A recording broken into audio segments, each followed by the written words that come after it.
Super 7 did tease that in 2023 we will be getting sex.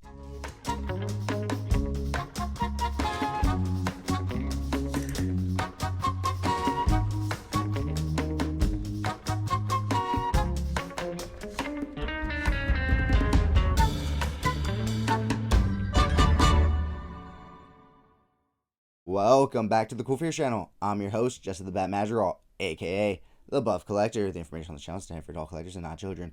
And welcome to episode 38, guys, of Coffee and Toys.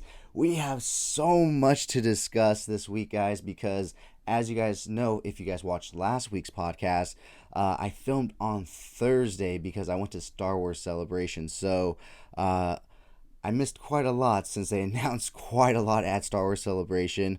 But also, I want to talk about Star Wars Celebration. I want to talk about Kenobi. The big elephant in the room right here. The CoolFigurez first ever fucking hot toy. Lot to say. I posted a video earlier this week about it, and man, did it get some heat. We will definitely dive deep into that when we talk about this figure. But obviously, we're going to go over this week's toy haul, this week's Coffee and Toys Live, and of course, this week's toy news. All of that and so much more. But first, if you're new, then welcome. This channel is all about cool action figures, analyzing them, hunting them, taking pics of them, and of course, playing with them. If that's your sort of thing, why don't you go ahead and hit that subscribe button? And while you're at it, why don't you go ahead and hit that bell notification icon so you stay notified when I do upload new content. If you do enjoy this video or any other videos that I put out, please remember to give them a thumbs up. It really helps the channel grow. With all of that out of the way, guys, once again, welcome to episode 38 of Coffee and Toys here on the CoolFigurez channel. Man, I just realized we are 2 episodes away from 40, which means we are 12 episodes away from 50. And man, I want to do something special for 50, you know.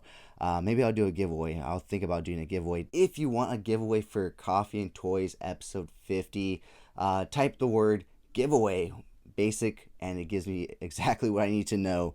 And I'll think about what the giveaway will be. You know, maybe I'll do a Instagram poll, see what franchise people would like to pick from. Maybe a Star Wars figure, maybe a DC multiverse figure. I don't know. We'll see when it gets to that point. But yeah, let me know down in the comments. Should I do a special giveaway for the 50th episode of this podcast? You know, like I said, that is essentially 12 weeks away at this point, since we're at episode 38. So we're almost there, but not quite yet. But anyways, guys, so much to discuss and talk about in this episode. Why don't we just go ahead and start off, as we always do, with Coffee and Toys Live. I just want to thank my guest this week, once again, The Toy Page, for coming on the show. And if you guys didn't know, he was actually the first guest that I hosted and interviewed live on Instagram. And essentially his show on Instagram inspired me to do my own live show. And, you know, here we are. You know, I'm not quite at 38 episodes for the live show. I believe I'm about to hit 20, though, so we're almost there. But yeah, it's crazy to think, but I've spoken to some great people, all thanks to this guy, The Toy Page. So thank you to him for coming on. And if you didn't know, and if you are a Mezco collector, you definitely want to be following this guy and subscribe to him on YouTube, because this guy is the Mezco guy. He will keep you up to date on all the changes of release dates, pre-orders, releases, shipping notifications, charge notifications, anything and everything Mezco. And guess what? He's not even on the payroll, guys. He does this all for the love of the community and Mezco, and you know, just trying to help out the fans. So definitely check out his page and his YouTube, and stay tuned for Coffee and Toys Live at the end of this episode, where I got to sit around and talk some Mezco toys with him, and also some hot toys, discuss some pros and cons of both, and so much more. So definitely stay tuned for that.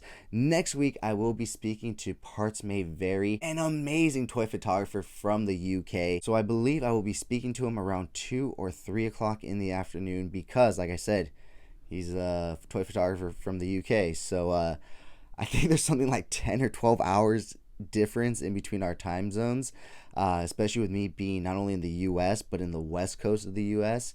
You know, it's, you know, we're already 3 hours behind the East Coast. So that makes it that much more for us in the UK. So yeah, I believe we're going to be speaking around 2 p.m. or 3 p.m. It's in our messages. I just have to confirm, and I'll update my story during the week. But super excited to talk to him, because he does put up some amazing toy photography posts. So if you haven't already, go ahead and check him out and leave him a follow on Instagram. Parts may vary. The week after him, I will be speaking to Nerdzoic. I was originally supposed to speak to him a few weeks ago, or more than a few weeks ago at this point, but something came up, which is totally understandable. His life, not only does he have a family, but he also runs his own toy store, which, if you didn't know, did happen to get hit by a flood. So if you are looking for some figures, definitely hit up the Nerdzoic store and help him out. Help him move some products so that way he can, get some product out and, pay for the repairs and the rebuild of his store. So definitely check that out, and I'm excited to talk to him. So the week after him, I will be speaking to another phenomenal toy photographer in Papa Palpatine. I have enjoyed his toy photography since I first started. His had to be one of the first few pages that I discovered in the community, and I always absolutely love his work. It's always phenomenal, and his custom work is also phenomenal when he customizes his figures for his shots. So definitely looking forward to speaking with him. But yeah, guys, like I said, stay tuned to the end of this episode to see this week's Coffee and Toys Live, and I look forward to speaking to all future guests. Once again, thank you to this week's past guest, the Toy Page, for not only coming on to the show this week, but also coming on the very first time, and also helping to influence the creation of Coffee and Toys Live. So with that being said, guys, why don't we go ahead and talk some Star Wars Celebration, because man, was that fun, guys. This was definitely a fun experience for me, and as you can see, I definitely spent some money while I was there. But the other big news was that Kenobi aired. We're not going to quite get into Kenobi yet. I will give you guys a spoiler warning before we do, so don't worry. I'm still going to be talking just about Star Wars Celebration. I didn't go to any of the panels. I didn't feel like waiting in line. I just had a really good time walking around, looking at stuff, looking for toys. So it was just a fun time seeing all the cosplayers and stuff. And I'll go ahead and put some photos here of me at Star Wars Celebration. As you can see, I basically just dressed similar to Boba Fett and threw a helmet on. And surprisingly, people actually came up to me and wanted photos with me, which was actually pretty cool. And I really did appreciate, because I put little to no effort into this. I really just wanted to have a real excuse to wear my Boba Fett helmet. And I was like, well, what better place than Star Wars Celebration? More people are going to be dressed up more. So if I have a helmet on my head, no one's going to bat an eye. And little did I know, people were actually going to want pictures with me, When people did come up to me, I was like, oh yeah, I'm Boba Fett. And, it seemed to get a kick out of most people. So, yeah, it was a really fun time. Like I said, I did happen to buy my first ever hot toy there. We will speak more about this when we do go over this week's toy haul. But yeah, guys, definitely a great experience, and sad that it's actually going to be in Europe next year, So this year was like right down the street from me in Anaheim, and next year is going to be across the way, kind of where I will be speaking to Parts May Vary is from, around that area. So super happy and glad that I actually went ahead and chose to buy tickets this year and go to it, because like I said, next year will be in Europe. So I'm super happy that I at least got to experience one Star Wars Celebration here, because I don't even know when they're going to be coming back to Anaheim, because not only do they do it in Anaheim here in the US, I believe the previous one was in Chicago, and then before that, I believe it was even in Orlando. So you really don't know when it's going to be coming back to Anaheim. I'm sure there's a schedule or a list out already, but I don't know about it. But anyways, I was just happy and excited and glad that I went this year. A lot of great stuff there, a lot of cool people, a lot of great cosplays, a lot of great toys and figures.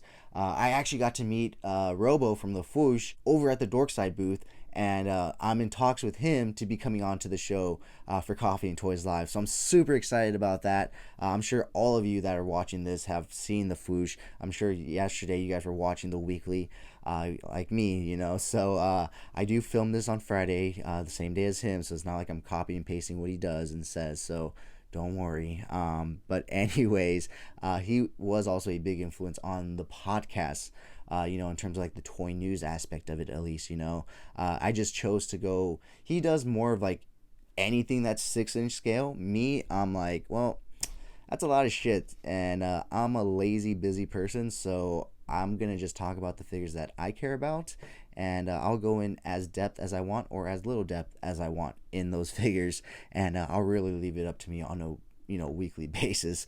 But him, it's a very consistent on what he does. He gives you all the new 6-inch 1/12 scale news.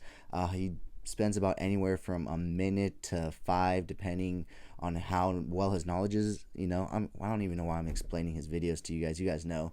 But what I'm saying is it's very consistent and it's very well done. Mine is very scatterbrained, as you can tell. So anyways, guys, super excited to be getting to talk to him and finally scheduling him on the show. So yeah, guys, that was a big highlight for Celebration for myself, along with buying my first ever hot toy. And so yeah, guys, all in all, Celebration was amazing. I had a great time. And so now I will give you that spoiler warning. We will be talking Kenobi spoilers up until episode 3. Episode 1, 2, and 3, guys. So spoilers for episode 1, spoilers for episode 2, and spoilers for episode 3 of Kenobi coming up in 4, 3, 2, 1. Okay, guys. Ooh, okay. So my overall thoughts. The first episode, it's a good thing they dropped the second episode with the first episode, because the first episode editing the way it did was very lackluster. I feel like they could have added an extra 20 minutes to the end of that episode if that was the only episode they dropped. But since they gave us that second episode right away, I allowed it. But it's a good thing they gave us that second episode right away, because I feel like a lot of people would have kind of just waited it out and streamed it all at once if that was the only episode they dropped. And how do I know this? Because I've heard that many times on YouTube, Instagram, from people I've spoken to. So it's a good thing they dropped that second episode, because that's what really kept people tied in, and what really got the ball rolling, when he finds out that Anakin is still alive. Obviously there's a little bit of continuity errors that I'm sure all of you know by now, it being 2 weeks after the first episode's aired. That he didn't know that Darth Vader was Anakin when in episode 3 he watches Sidious call him Vader in the security footage. So I'm sure everybody knows about Darth Vader in the galaxy, so I'm sure he knows. So it's just little continuity errors like that, and that's why I was actually speaking to someone recently, and I was saying, it's a good show for what it is, and they were like, yeah, I'd want another season of it, and I was like, that sounds like fun and great and all, but how many is too many, or how many to the point where they just totally fucked the continuity? Because, as it is already, in A New Hope, Leia doesn't know who Obi-Wan is, yet here she has a whole entire adventure with him. Now, granted, I have heard another theory that he has introduced her and she knows him as Ben Kenobi, in this series, and so she doesn't know he's Obi-Wan Kenobi. And because if you look back at episode 4, she doesn't know who Obi-Wan Kenobi is. Obviously in the hologram she says, you fought alongside my father during the Clone Wars, and now we need your help again. This time, however, when Luke goes to rescue her in the Death Star, and he explains who he is, and he has Ben Kenobi, she goes, Ben Kenobi? So yeah, that, I'll buy that one. That maybe it was a mistake back then and it just happened to work out now, but I'll give him that.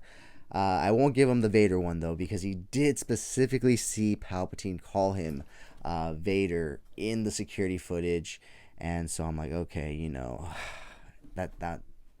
that's basic right there. That's basic stuff. So before I actually continue on, guys, shout out to my personal training client for getting me this amazing Joker mug.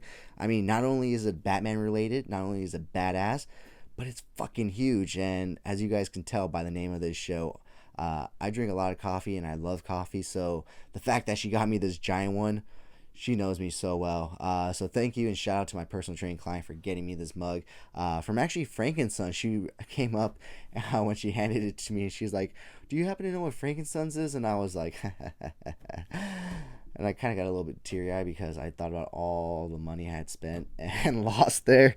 And I was like, yes, I know Frankenstein's, and I spent way too much money there. But shout out to her for getting me this amazing mug, and adding to the collection of mugs I can use here on Coffee and Toys. So yeah, guys, getting back to Kenobi. Sorry, I know, a little sidetrack, but I had to shout her out for that. But Kenobi, guys, episode 3 was definitely, I'd say, a solid 8. And it's not because of Obi-Wan. It's because of, obviously, Vader. Obi-Wan, I feel like they're doing the same thing that they did to Luke Skywalker that they did to Obi-Wan in the sequels, and that is just completely make him a frail, old, weak man. It's like, these are literally the most powerful Jedi. Luke is the chosen one, or the son of the chosen one. Obi-Wan is a Jedi fucking master.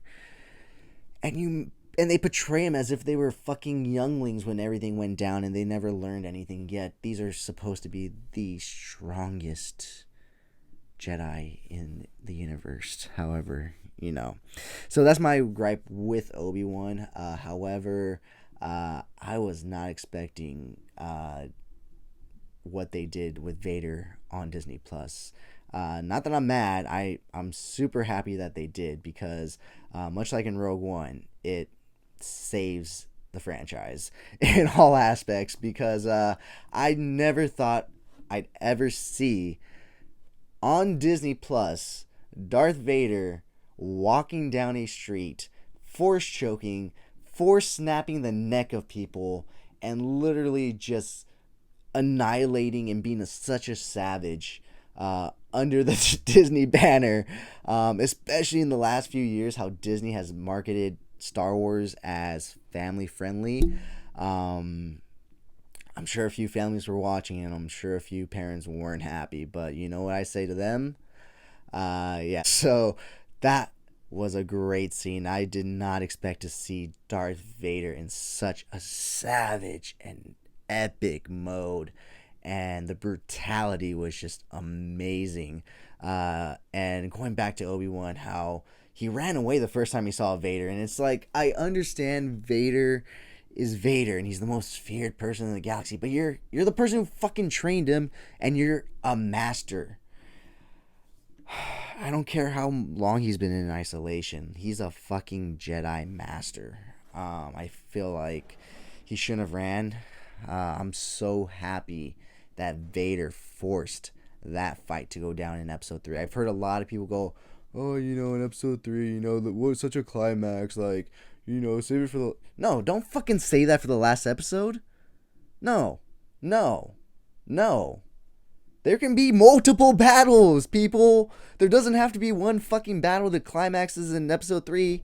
There's always multiple battles in movies. That's how they should do it in these TV shows, which they are, which I'm super happy about. But I've heard people complain about that. It's like, I don't want to wait till episode 5 and 6 to see them finally get down. I want to see them get down in episode 3, have something epic happen in episode 4, and then 5 and 6, they get down again. That is a great story arc right there. That, to me, is climaxing.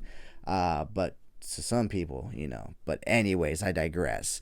Super happy that Vader forced that fight. And once again, the brutality that he had fighting with just one arm versus, Kenobi having to really hold and brace his lightsaber with both arms and his whole body weight. And Vader's just hacking away one arm, just tsh, tsh, tsh. And then when he fucking drags him through the fire to make him burn, that was... And the amount of time, I was like, okay, Disney, I see you. So that was definitely a very redeeming episode for the franchise in general, in my opinion. And I am very much looking forward to the next 3 episodes. And I really hope they wrap everything up very nicely in these next 3 episodes. And I really don't think it needs a second season. And I really hope it doesn't get a second season.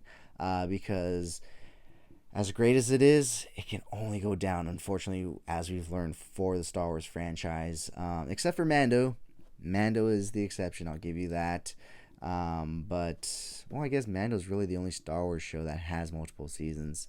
But I guess if you go based off the sequels, they came out the gate starting strong-ish. And then they shit their pants. That's the best way I could put it. But anyways, guys, what do you guys think of Kenobi? Let me know down in the comments below if you attended Star Wars Celebration. Let me know down in the comments below what do you think of Kenobi. Please no spoilers. Just what are your thoughts? And go ahead and rate the show so far. 1 out of 10. 1 being the lowest, 10 being the highest. So, with that being said, guys, why don't we go ahead and move on into this week's toy haul. As you can see, it's small, but it may be small, guys, but it was not cheap. And for once, I'm not afraid to say that because you guys probably know the value of some of these things here on the table, aside from this $20 figure. But anyways, let's go ahead and start off with this $20 figure, which is actually the most recent pickup that I have here on the table. But I had to go get gas, and where I go get gas, there's a GameStop right next door. And I had seen that the Arkham Knight was hitting stores, so I went ahead and just walked into the GameStop, and I happened to ask him if they had gotten it in. He searched it, and he's like, oh, we actually have one in the back. And I was like, I'll take it. And so I was actually pretty happy because he's a really cool looking figure, a really cool looking character. Could he have been handled better in the video game? Yeah, he really could have, but I still think he has a really cool look to him, and I feel like he could fit in a lot of different displays. And I have plenty of other guns that can fit his hand and whatnot. And actually, in his review, I will be putting multiple scale weapons, or I guess it would be scale weapons, in his hand to see what fits best. And that way you guys will also know.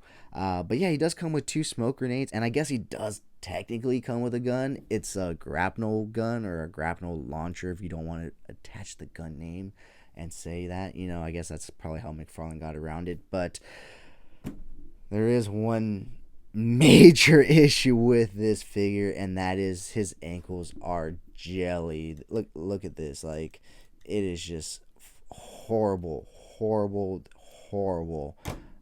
Thankfully he does stand with the stand, so that's good. However, taking toy photography pics of him is going to be a lot of fun, especially putting him in poses where you kind of rely on the ankle strength to hold him up, like in a running pose, in a decent fighting pose, maybe in a kicking pose, it's going to be fun for me. Let's just put it that way. I haven't done the pics yet, so I don't know how fun yet, but I'm sure it'll be pretty fun. So the next thing here on the table is actually something I picked up right before going into Star Wars Celebration, and that is the Mezco John Wick. And I actually picked him up on OfferUp, brand fucking new, for $80 fucking dollars. So yeah, this is definitely a figure that I would not have picked up for full price, knowing all the issues that he has, and it does have its issues. However, for $80, I was definitely interested in adding him to my collection because he still does look amazing. Yes, he does have some limitations and some few things wrong with him, but I mean, he looks amazing, and not only that, but he comes with so much shit. And a tin can, most of them don't really come in this tin can anymore, even the exclusives and stuff. So that's pretty cool that this one came in this tin can. But not only that, but look at all the accessories that it does come with.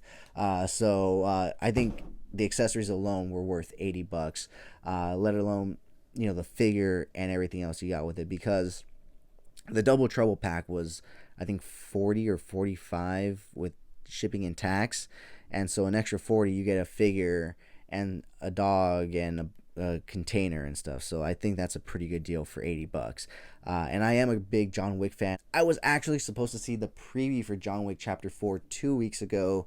However, literally hours before it started, they sent me an email and let me know it was canceled. But I did happen to get another email recently inviting me to the rescheduled preview. So I will be seeing John Wick Chapter 4 this Wednesday. However, I will be signing an NDA, so I will not be able to tell you any kind of details or anything. I'll just be able to give you a thumbs up or a thumbs down. But super excited to see that. But yeah, super happy and excited to add this guy to my collection too, because like I said, I am a huge John Wick fan. I mean, I have a dog myself, and yeah, if somebody harms my dog, I'd go John Wick on their ass and simply annihilate every single fucking person that got in my way until I got to them, and then just ended it right then and there, because that's all I needed to do. I didn't need it elongated. I didn't need to draw it out. Just take care of business, walk away, and hopefully find some inner peace. Although we know that's not what he finds at the end of that tunnel. So anyways, super excited for chapter 4, see where this franchise is going, and super happy and excited to add this guy to my collection, to do some toy photography with him and review him as well. So with that being said, guys, why don't we talk about the big boy, the hot toy right here. And man, do I have some stuff to say. So since that was my first Star Wars celebration, I figured, why don't I commemorate it with something? And I didn't want to buy some bullshit Star Wars Celebration 2022 merchandise for like $40, and then another thing for like another 20, and end up spending like 100 and something on just Star Wars Celebration Anaheim 2022 merchandise. I was like, you know what? Why don't I just put that money that I would spend on that bullshit crap on something else, something that I would want. And I was like, I don't know what exactly. I'll know it when I see it. And I started seeing Hot Toys, and I was like, fuck. I started seeing the price tags on Hot Toys, and I was like, fuck, that's not that bad. I started asking about prices on Hot Toys, and I was like, fuck. And so I decided I'm going to buy a fucking Hot Toy. And so I was originally going to get the 501st Clone Trooper. However, they did not have the deluxe with the Phase 1 helmet. And I am a big Phase 1 fan. I don't mind the Phase 2 helmet, but I do prefer the Phase 1 if I had the choice. So I wasn't going to spend the money on that one if I can just spend the extra 30 and get the Phase 1 helmet. So I'd rather save my money and, get that one when I can. So I walked around and I went ahead and found this guy right here. And as you guys know, Mandalorians and Clone Troopers are my bread and butter when it comes to Star Wars. So seeing this guy there and the price, I was like, you know what? If I can at least adjust the price slightly, I'm not trying to rip them off or anything, just adjust it very slightly in my favor, I'll go ahead and pull the trigger. And thankfully, they did work with me, and they saved me $20. I know not a lot, but when you're spending $240, it was originally $260, so I spent $240 on it, and I got to spend that $20 on a beer and a meal. So not too bad of a deal if I do say so myself. But yeah, guys, so before I unboxed it, I figured, why not film myself showing my initial thoughts, feelings, reactions to my first ever hot toy. And man, did it get some responses. It does say initial in the title, guys, because it was my first time ever handling a hot toy ever in my life. I've only ever seen them behind glass cases and on YouTube. So I really had no expectations or really no knowledge as to what to expect. So I'll be honest, I did build it up in my mind. I mean, considering that I have a hyper-real Star Wars Hasbro Darth Vader that I paid $70 for, that has a metal skeleton underneath. I paid $240 for this guy. I was kind of expecting the same thing. However, upon pulling him out of the box, I knew it was definitely not the same. So yeah, straight out of the box, he actually would not raise his right arm. And in the video, you see me go from major excitement to major disappointment, and basically I put that in the thumbnail that it was a letdown for me. And that, like I said, initial thoughts. Initial, if you guys don't know what that means first foremost, first time. I don't know how better to explain it, but now I have had some time with it, and as you can see, he does pose up pretty damn decently, because I found out that they put on a fat suit under some of these guys, and that was just hindering the arm. So he was just not able to move. Like in the video, I'm literally pushing as hard as I can to the point where I was afraid I was gonna tear the bodysuit, and I was like, you know what, I cannot push it any further because it will tear. And so in the video, I ended it basically being like, well, this is a letdown. I don't want any more hot toys. I'm not going to go down this rabbit hole, blah, blah, blah. And the comments, guys, the comments from some of those salty hot toy collectors, well, you just need to stick to Mezco. You don't know what you're talking about. You need to stick to your 3 3/4 inch figures. What was the other one? You just fucked up. You didn't know what you're doing. And so many great ones like that, guys. Thank you, by the way, for those comments. I really do appreciate it, because you know what that means?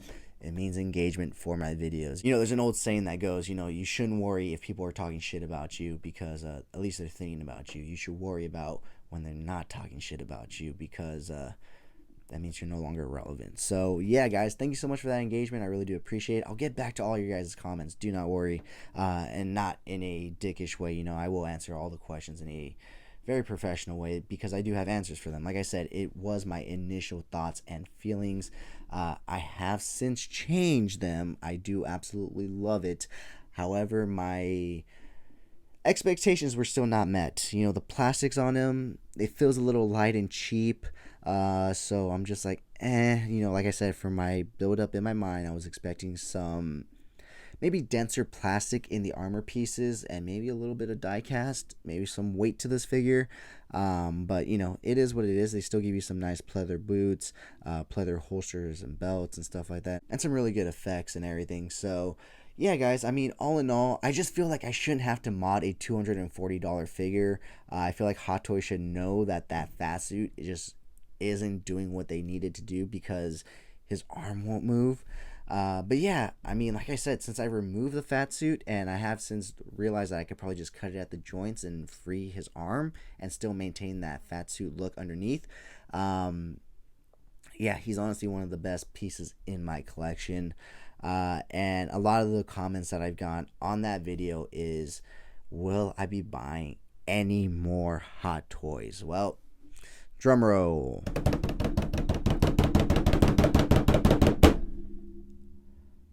I'm actually in talks with somebody to buy another one, and my first ever Sideshow 1/6 scale figure. I fucking hate myself, but it's some great deal. So you know, I may not be able to pass up on it because it is under retail, and it is some very highly sought after Hot Toy and 1/6 Sideshow figures. So I'm probably gonna have to go pick it up and pull the trigger on it. Like I said, an amazing deal.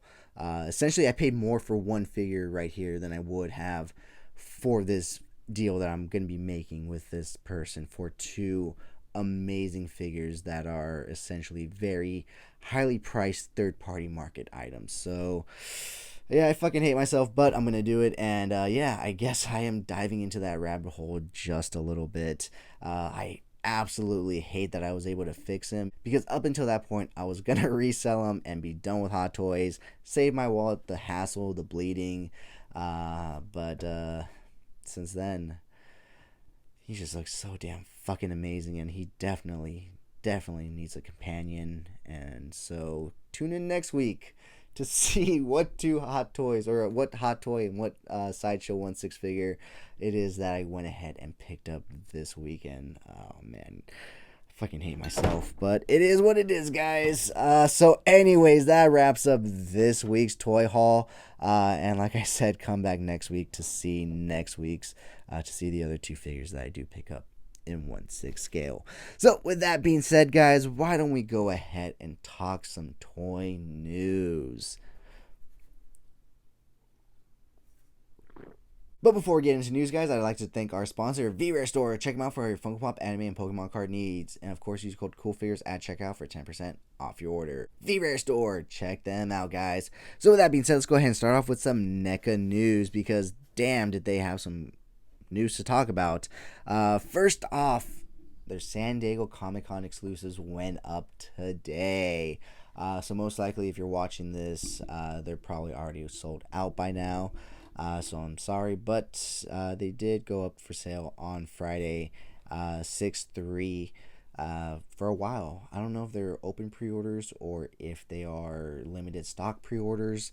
I was not interested in any of these figures, so I did not look at all. The Thing poster figure, even though I've never seen the movie or have even any interest in collecting this line, that actually looks like a really cool figure that you can just throw into displays and different areas.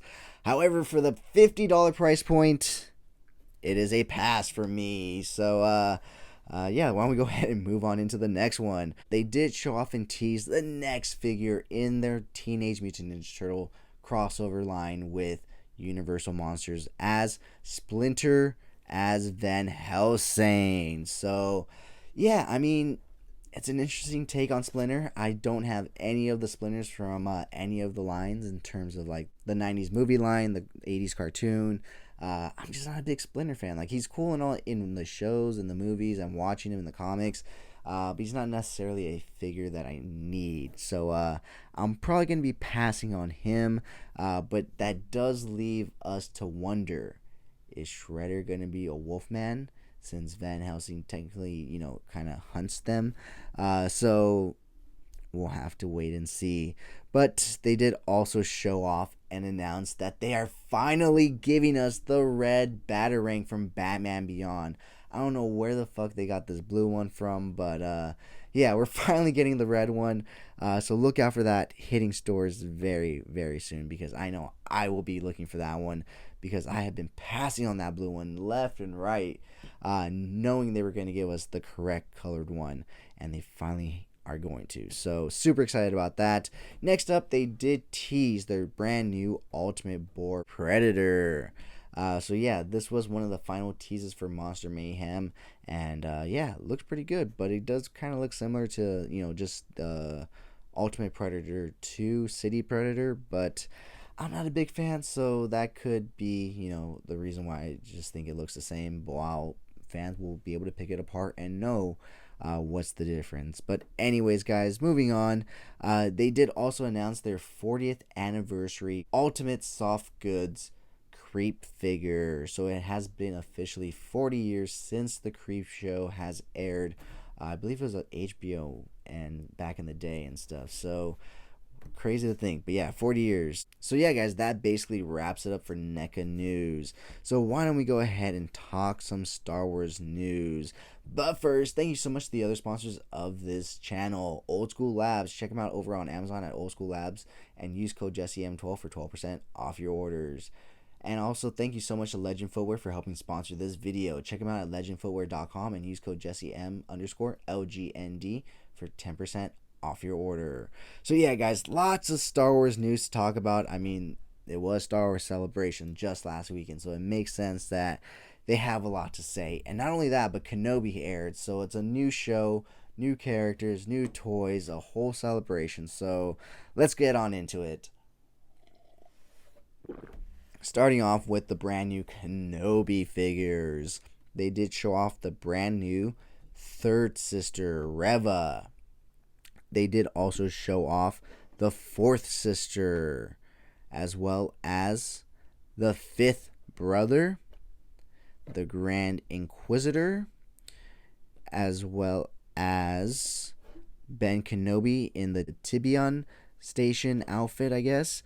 Vader from Kenobi, and I believe that's it from the Kenobi series. But they did also show off a 2-pack exclusive to Shop Disney of Black Series figures, basically of the original artwork by Ralph McQuarrie of what Obi-Wan and Darth Vader were supposed to look like, or at least the initial thought process of what they were going to look like before, they underwent all the changes that made them look like the characters that we know and love. So that's super cool. That's probably one of the only few Black Series that they announced that I absolutely want, but I will probably wait on it to see. Maybe it'll probably hit clearance, although probably not. I feel like a lot of Star Wars collectors are going to want that. I feel like if you attach the Ralph McQuarrie name to anything in Star Wars, it's going to be sought after and sold out pretty fucking quick. But they did also announce Jedi Fallen Order 2, and I believe from that game, the Riot Scout Trooper is coming to the Gaming Greats line. But they did also finally show Attack of the Clones some love, which you would have thought they would have shown him a little bit more, being the 20th anniversary, but we are getting Aayla Secura from Attack of the Clones. We are also getting Darth Maul from the Clone Wars in the Black Series. And they did also show off Magistrate Grief Karga from Season 2 of Mando. And that is it in terms of all the new Black Series. But they did also reveal the new Archive Wave with the disguised Leia when she enters the Jabba the Hutt palace. I'm not even going to attempt to try and say that name because everyone always fucks it up. So I'm not going to be one of those people. I'm just going to say disguised Leia entering Jabba's palace. Grand Moff Tarkin with the medical droid that has all the stuff on it, which is pretty cool. Han Solo from The Force Awakens, and this could actually be a custom Indiana Jones figure for all you customizers out there. Well, at least a updated, I guess, older Indy from nowadays, not an older or a younger Indy, but you can't have Han if you don't have Chewie, so they are going ahead and reissuing Chewbacca, guys. So that is it in terms of the Black Series for Star Wars. And so yeah, that is actually basically all the news for Star Wars. So before we get into the last bit of news here, thank you so much to the other channel sponsors, Raise Energy. Check them out over at raiseenergy.com and use code THEBAT for 10% off your order. And Man Sports Supplements for 10% off your order. Use code THEBAT. So, two other things. Super 7 did tease that in 2023, we will be getting Sex Pistol related figures. Whether it be reaction or ultimates, we have yet to see. But I'm really hoping for some ultimates opposed to reactions, because I'm just not a big reaction fan. I know there's quite a few out there, but just me personally, I'm not. But super excited about that, because the Sex Pistols are definitely one of my favorite bands of all time. I mean, they've only released one album in ever, but it was a fucking badass album. But moving on to the last bit of news, Diamond Select had just one thing to announce, and that is a brand new Doctor Doom bust. Now, this isn't your classic Doctor Doom. This is one off a different multiverse or universe, however you want to describe it. But yeah, here it is. So yeah, guys, that basically wraps up this week's toy news. But before we get on to this week's Coffee and Toys Live, I did want to say, if you love Mezco and if you actually subscribe to their newsletter, check out this week's Fan Friday and let me know if you recognize anybody there. Yes, I was featured on this week's Mezco Fan Friday. It's always an honor when they reach out and ask me to be a part of that, and just always great to know that my work's appreciated. So definitely check out not only my photos but also all the other great photos from the other toy photographers that got featured this Friday. So with that being said, guys, thank you so much for joining me for this week's episode of Coffee and Toys, episode 38, guys. Like I said, 2 away from 40, 12 away from 50, guys. Let me know down in the comments below about that giveaway. As always, follow me over on Instagram at CoolFigurez, also at Epic Shots by CoolFigurez, my more dedicated toy photography page for my more thought out, planned out, more edited pics. And if you guys do enjoy unboxings, check me out over on TikTok at CoolFigurez, and of course, subscribe to me here on YouTube at CoolFigurez. Of course, the episode is not done yet. We have this week's Coffee and Toys Live coming up right now. Welcome back to the CoolFigurez page. I'm your host, Jesse the Bat Madrigal, aka the Buff Collector, and welcome to episode 17 of Coffee and Toys Live, where I will speak to a new guest every week about toys, toy collecting, toy photography, and so much more. This week, guys, I would like to welcome back the first ever guest that I actually got to speak to here on Instagram Live. So essentially the first guest ever on Coffee and Toys Live, the great Toy Page. I don't know about great, but but I like to flatter you, man. I like to flatter you. Yeah, thank you. I appreciate all the videos. I appreciate all the videos you put out. I appreciate all the work you put into them, man. I know it takes time. You definitely put in a script and everything, you can tell, and you put a lot of thought and stuff behind all your videos. You can tell, there's a thought process. There's a whole storyline to it. You can tell, like, you really sit down and you try to incorporate as much of the figure with like your comic sense as you can, and then I think that just balances out really well. Oh, thank you, man. I really appreciate it. Yeah, I put work into it, so it's a nice little process. It's growing, developing, so definitely, man. I really appreciate it, man. Thank you. How you been? Good. Good, man. Getting more Mezcos, diving deeper in the hole. What's new? I know. Oh my gosh, I was pretty happy. I was looking at it, and I think we've only had 7 this year, so that's actually pretty good. It's like 1 per month. So only 7. That's not bad. Yeah, financially, that's not too bad. Right? But what about all the pre-orders from last year? Oh yeah. Yeah. I got a few I'm waiting on still too. Yeah, I have that, and I have multiples of them. So I'm really wondering about that, But they kind of pushed everything back. Not everything, but I think it's like 5, maybe 6 things back today. So that's going to. Do you want to jump into that right now? Oh yeah, man. Sure, man. Whatever you want to talk about, I'm here. I'm just here for the ride. All right, well, let's go ahead and jump right on into it. So let's go ahead and update all the followers. I think the most important one we should say for last, though, if you know which one I'm talking about. Depends. You Look did at your wise mug. on us. Look at your Oh mug. yeah, yeah, That's yeah, yeah, yeah, yeah. That guy. Yeah, let's let's yeah, yeah, let's yeah, save that one for last. yeah, yeah. I think I was that's doing in a so bit of much anticipation. today. Yeah, I was doing so much today that hold on a second. I'm here. I'm just grabbing my laptop because a lot You're of this good, stuff I man. was doing on the fly, and You're good. I gotta turn on mine anyways. yeah, I had, when you're trying to like get all that stuff organized and Dude, tell me put about it it. I've all been up. like, I remember some of them, offhand, but it was a big juggling act today, man. They had like pre-order for Star Wars, and then I watched Obi-Wan. No spoilers. Probably the yeah, best episode I've seen. Wow. same. You Yeah, saw it? yeah. Oh yeah, I Wow. just finished watching it about an hour or so ago. Yeah. Yeah. I'm just glad it Wow, wasn't a man. tease. That's all I'm gonna say. I'm just glad it wasn't a tease. Yeah, I was really impressed. I was like, man, I gotta watch this again. Oh my gosh. But yeah, so Yeah. Obi-Wan, the pre-orders, then this stuff happened. All of that stuff happened today too. So I was a little bit busy and then trying to juggle, life. You just gotta find the Oh balance in yeah. between those. So yeah. Oh yeah. But Tell me yeah, about that, man. I remember some of So, them. well, before Offhand, we I get could, into that, man, what did yeah. you order from the Star Wars? What'd you pre-order? I got Maul, which is funny because Oh, stuck to my table, but not this one. I got the new one, the Clone Wars yeah. one. That I one got looks that one. nice. Yeah, it looks really cool. I like the way it looked, and then I was wanting to have just another version. Black Series, like they seem like they've gotten a lot better since I remember, but it's been a while. And then I got Yeah. I don't know all the names. The blue girl, you know, I got Yeah. her. Ayla Sakura. Yeah, thank you. Yeah, I Yeah. got that one. I got Carl Weathers' character. I don't know all these names. I just enjoy, it was cool for me to see Apollo Creed. I'm like, oh, look at that, it's Action Jackson. So I was like, yeah, I got him. Blue girl. Who else? I'm trying to think of who else. I know it was pretty pricey at the end. I'm glad they don't Yeah, charge this up front. yeah, this was the first time I actually didn't pre-order anything. I'm like, well, if I come across this one and this one in the wild, I'll pick them up. But I was like, I don't really feel like pre-ordering them at the moment right now. Yeah, yeah. I'm sorry. I don't mean to duck out on you. You're The good, man. laptop's Dude, the you're good. laptop's Do not what you working, gotta do. so I'll You just do what grab you a gotta phone. do, man. I grab a phone. It's a lot easier.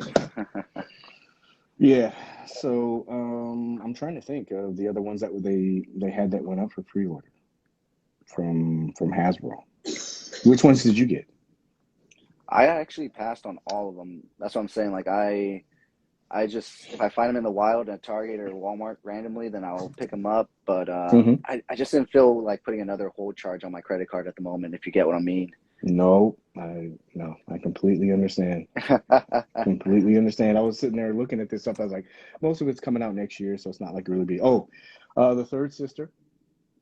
I got the Oh, third okay. sister. I'm trying to think of what else. This is all older stuff.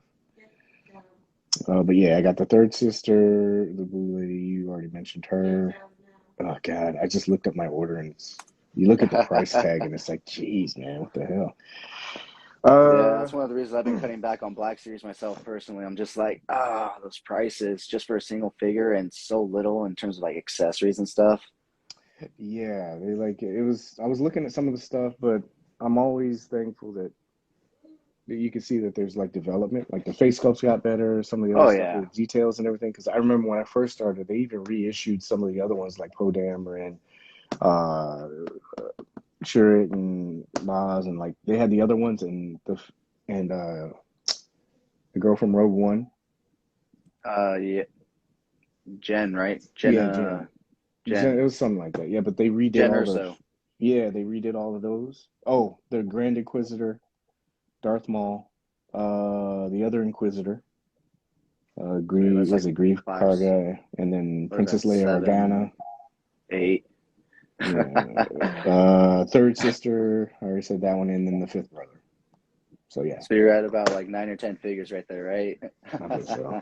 It was a little bit pricey. I was like, geez, but I was like, yeah, it's next year. I'll save some money, and that's a good thing about like these future projections. I know a lot of people don't like it, but for me, it's cool because I'm like, okay, if I just throw $5 or $10, I have another account. If I just throw a couple of bucks in there, and it kind of matures, I'm like, I don't have coffee today. I'll throw some money in there, and then at the end, I just pull from that account. So it's a little bit easier, at least for me, financially. No, yeah. Well, I mean, it's all about money managing and budgeting, I mean, Yeah. that's all you have to do really is as long as you can budget correctly, like you said, have separate accounts, divide it up, you should be able to manage and make things work.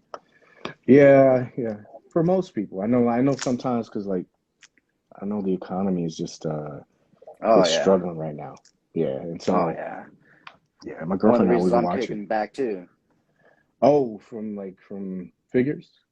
Yeah, in general, like before it used to be like, oh, this figure kind of looks cool. I'll pick it up just because it looks cool. Now it's kind of like, well, it doesn't look that cool to me, for that price. And same thing with like I was saying with the Black Series, Yeah, as cool as they are, as much as I love Star Wars, as you can see, I have Star Wars stuff all over behind me. yeah, The price point just isn't being justified for me anymore. Like uh-huh, you're getting so little in terms of accessories. It's yeah, just like I mean, I have my first Star Wars hot toy right here, which we will get into in a bit because I have a lot to say about that, especially compared to like Mezco.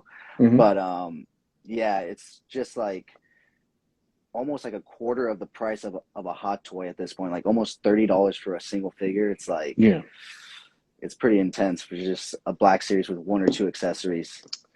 yeah. I anything that I collect that's off brand, like the secondary or third, I usually just wait till they go on sale. Like Amazon, they had a couple figures that was the Eternals wave. But some of them kind of look like they could go for like futuristic characters or just background characters, or the heads. I wanted to take the heads off, and so I got on Amazon one day, and those were like $8, $9, and so that's when I usually pick those up. Like if it's something that I Hmm. wanted, I did pick up that Thor from the new Love and Thunder. That thing looks really good. I got that Oh, today. nice. Yeah, but most of The that one with the stuff gold I just kind of armor or wait. No, the the unar uh the the unarmored Ravager, one? like he's Okay, look, yeah, yeah. yeah, okay. Yeah, it looked good. The pictures don't do it justice, but you could tell that they Hmm. put a lot more into it.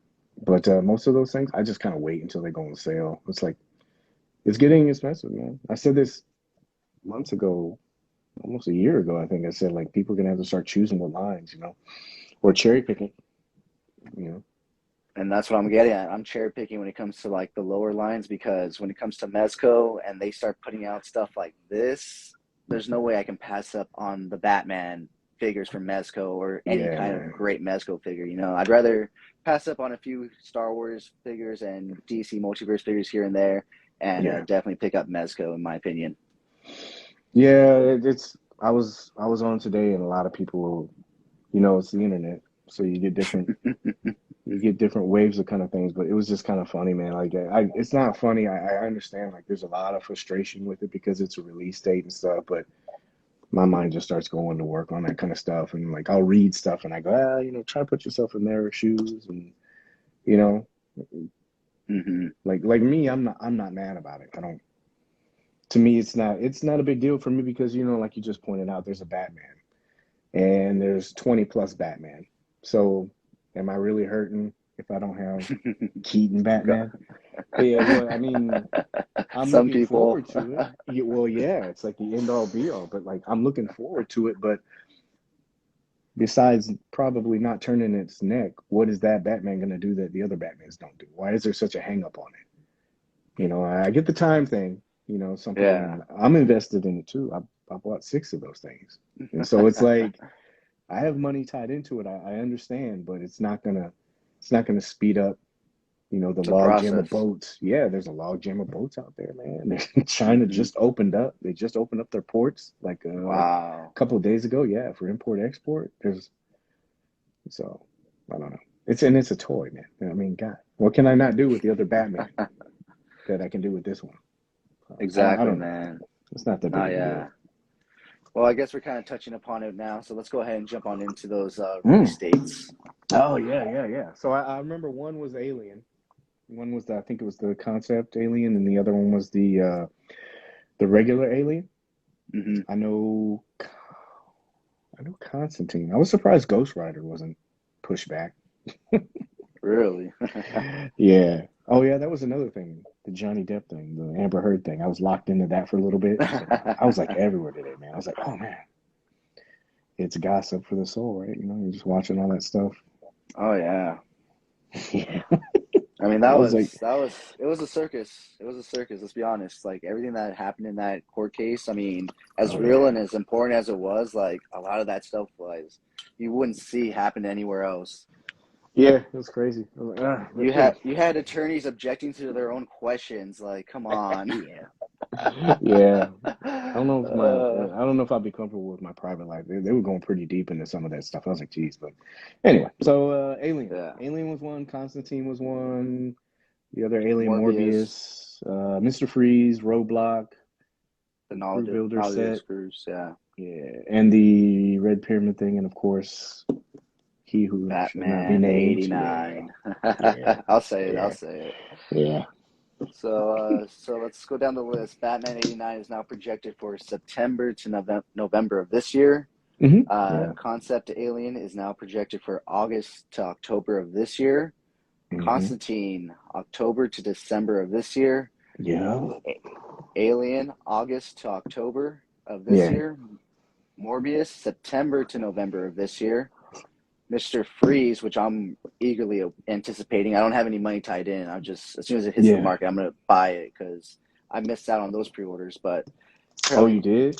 Yeah. yeah, it was before I was collecting Mezco, so I didn't get a chance. So September to November will be the new projected dates for that. hmm Roadblock, the first G.I. Joe Mezco, was projected for September to November of this year. Yeah. And then the Nautilus Crew Builder set is now set for August to October of this year, which I'm actually kind of happy for because I bought 2 of those sets and I need a little time to save up. I bought a bunch of those, man. I bought like Yeah, I remember you 5 of mentioning those that. things. God, dude. So you can use the extra It was months to my save finger. up It just too. kept going. It's like, click, click, click, click, click, click, click. Oh, gosh. Where are you getting all these And dates? I don't know. There's this great page called the Toy Page. I don't know. If you guys aren't following it, you Yeah. guys should definitely be following it. But the last one, the Red Pyramid thing, is now projected for November Mm. 2022 or January 2023. Yeah. So August to December, of course, during the holiday season, that's going to be pretty heavy if everything drops when it's supposed to. So, yeah. Yeah. I That's why I mean, said it's good yeah. because you can kind of like save money for like right now. I don't know. I look at things differently, and it's not a big deal for me. Like if it's for me, this stuff is very expensive, Well, and so not you just for gotta you, everybody else as well. yeah. And so if I have an extra time, and like I said, there's figures, and I got stuff this week that I haven't even opened up yet, man. It's Tell me not about it. yeah, and I know I'm it's not just buying cliche. Mezcos. So like, Yeah, I do. I opened up my Batman set. I really like that set, the Two-Face and the Batman. But I'm telling you, man, like I have other stuff like SHF stuff that I got. I got this stuff I just showed you that. I got this. There's a table full.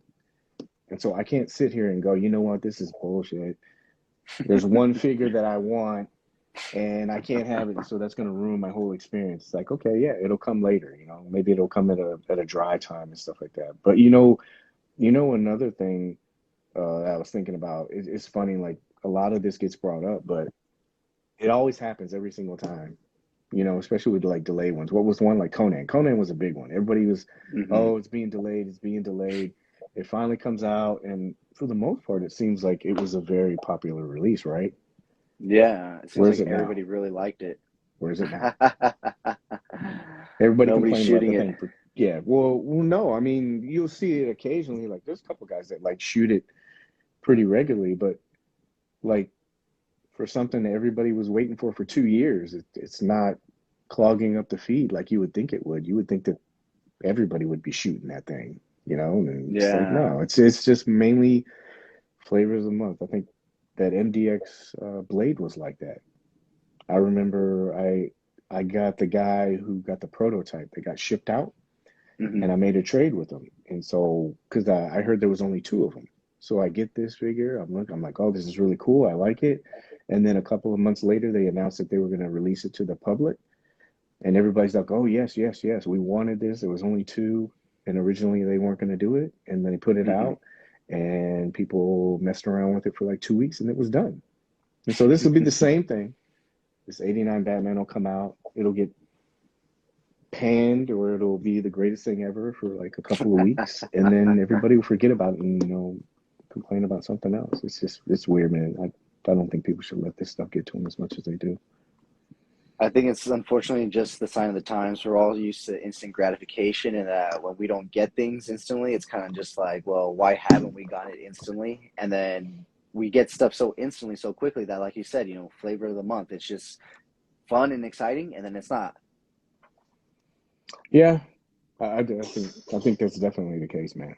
Because like I said, we just got a Batman. Seriously, man? Like I don't get it. You got a Batman, and then you have to have this one, and it's not going to complement anything.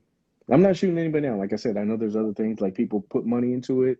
Maybe they're huge Keaton fans, and this is the only figure that they've been looking forward to. But dude, there's like 20 plus Batman. There's Yeah. literally 198 figures that company has put out, and so it's like if I don't know why it hinges on one or two figures not coming out at a certain time. That's why they've been pushing back those dates. I don't know if you noticed it. Like Yeah. now everything's projected a year out. Everybody's like, "Oh my Yeah. gosh." Yeah, most companies are doing it anyway. Like, just like Star Wars Black Hasbro. Series. Yeah, Yeah. GI Joe, all that stuff. You see those dates, they're already factoring in the fact that they can't stand that they get this feedback from the community. Hmm. It's not like they can really control it. I feel bad. I watched that live stream today. Oh gosh, man, the comments were horrible. They're opening up this vintage, that vintage Dreadnought vehicle, Yeah. and they're just getting panned in the comments. I'm like, you serious? Like they didn't have to get on and do this. What incentive do they Yeah. have to come on and talk to people if that's what they're gonna see? It's like, ugh, gosh, man, got to get better, man, as a community. Seriously. Oh, yeah, definitely. But yeah, I think companies are taking all that into consideration now and they're projecting way further and just delivering sooner if possible. I've seen like a lot of Hasbro stuff projected for the following year that's now already getting into the hands of collectors, just Hmm. like randomly. But it's like it's better to be surprised than to be let down, I guess, in a way. Mm. Well, does waiting bother you that much?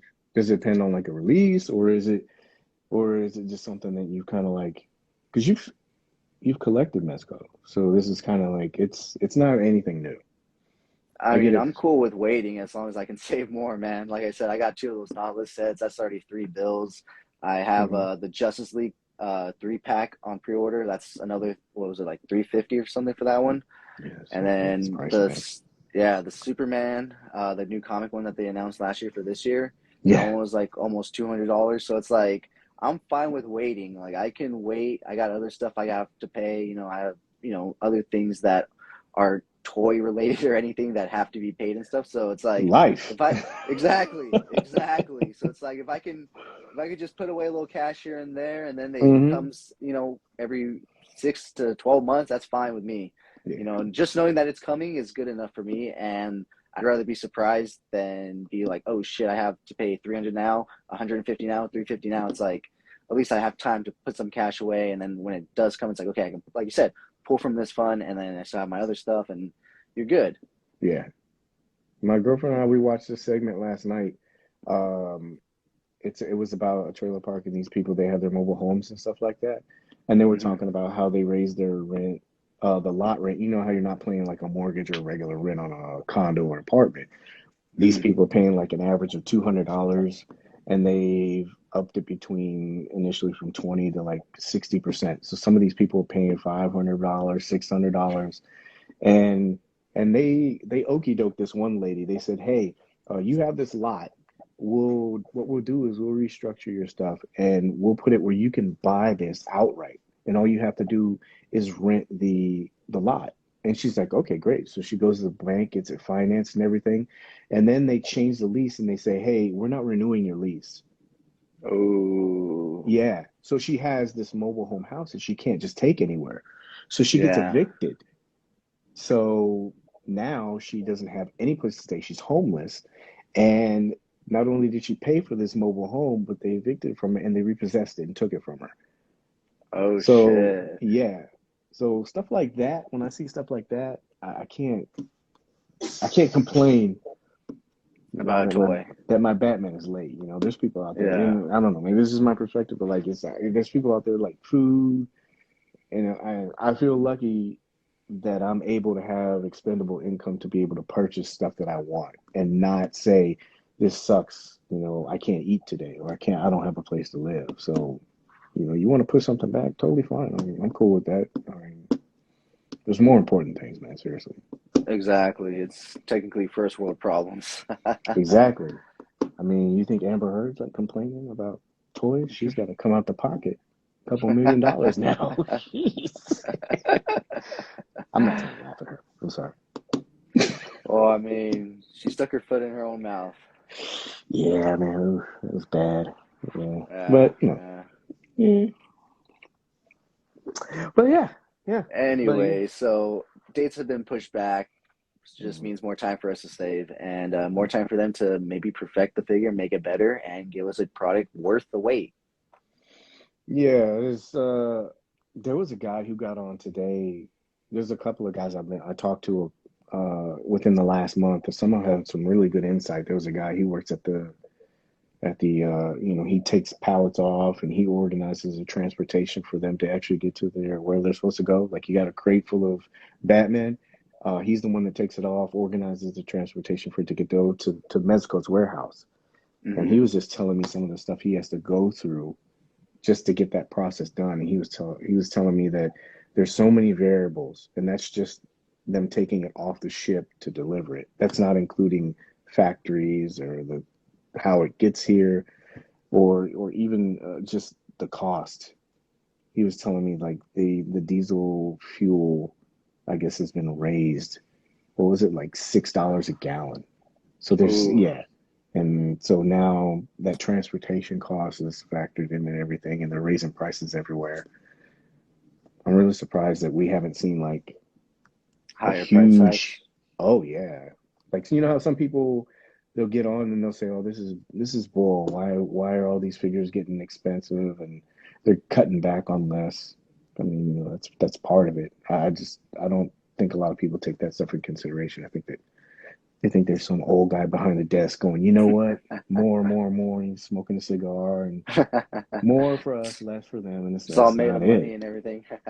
Yeah, he's burning $100 bills. I mean, that's what it really seems like. So I don't know. That's why I think some of those conversations in the group are good, because you get to hear some people that actually work in the industry. I wish there was more. They're probably held by like confidentiality agreements and stuff like that, and so they can't really say a lot because it's a business. But Hmm. it, I like some of those interviews where some of the guys will have some of the developers on, or people that are actually involved in the process, and they give you just a little bit of taste, so you Hmm. kind of understand what goes on.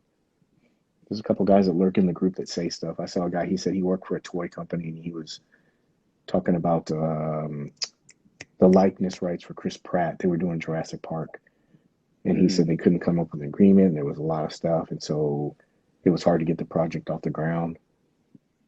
So it's cool to see some of those guys talk about that kind of stuff, because I think we just think, like you said, order, I want it tomorrow by my door. And there's a lot of other things involved.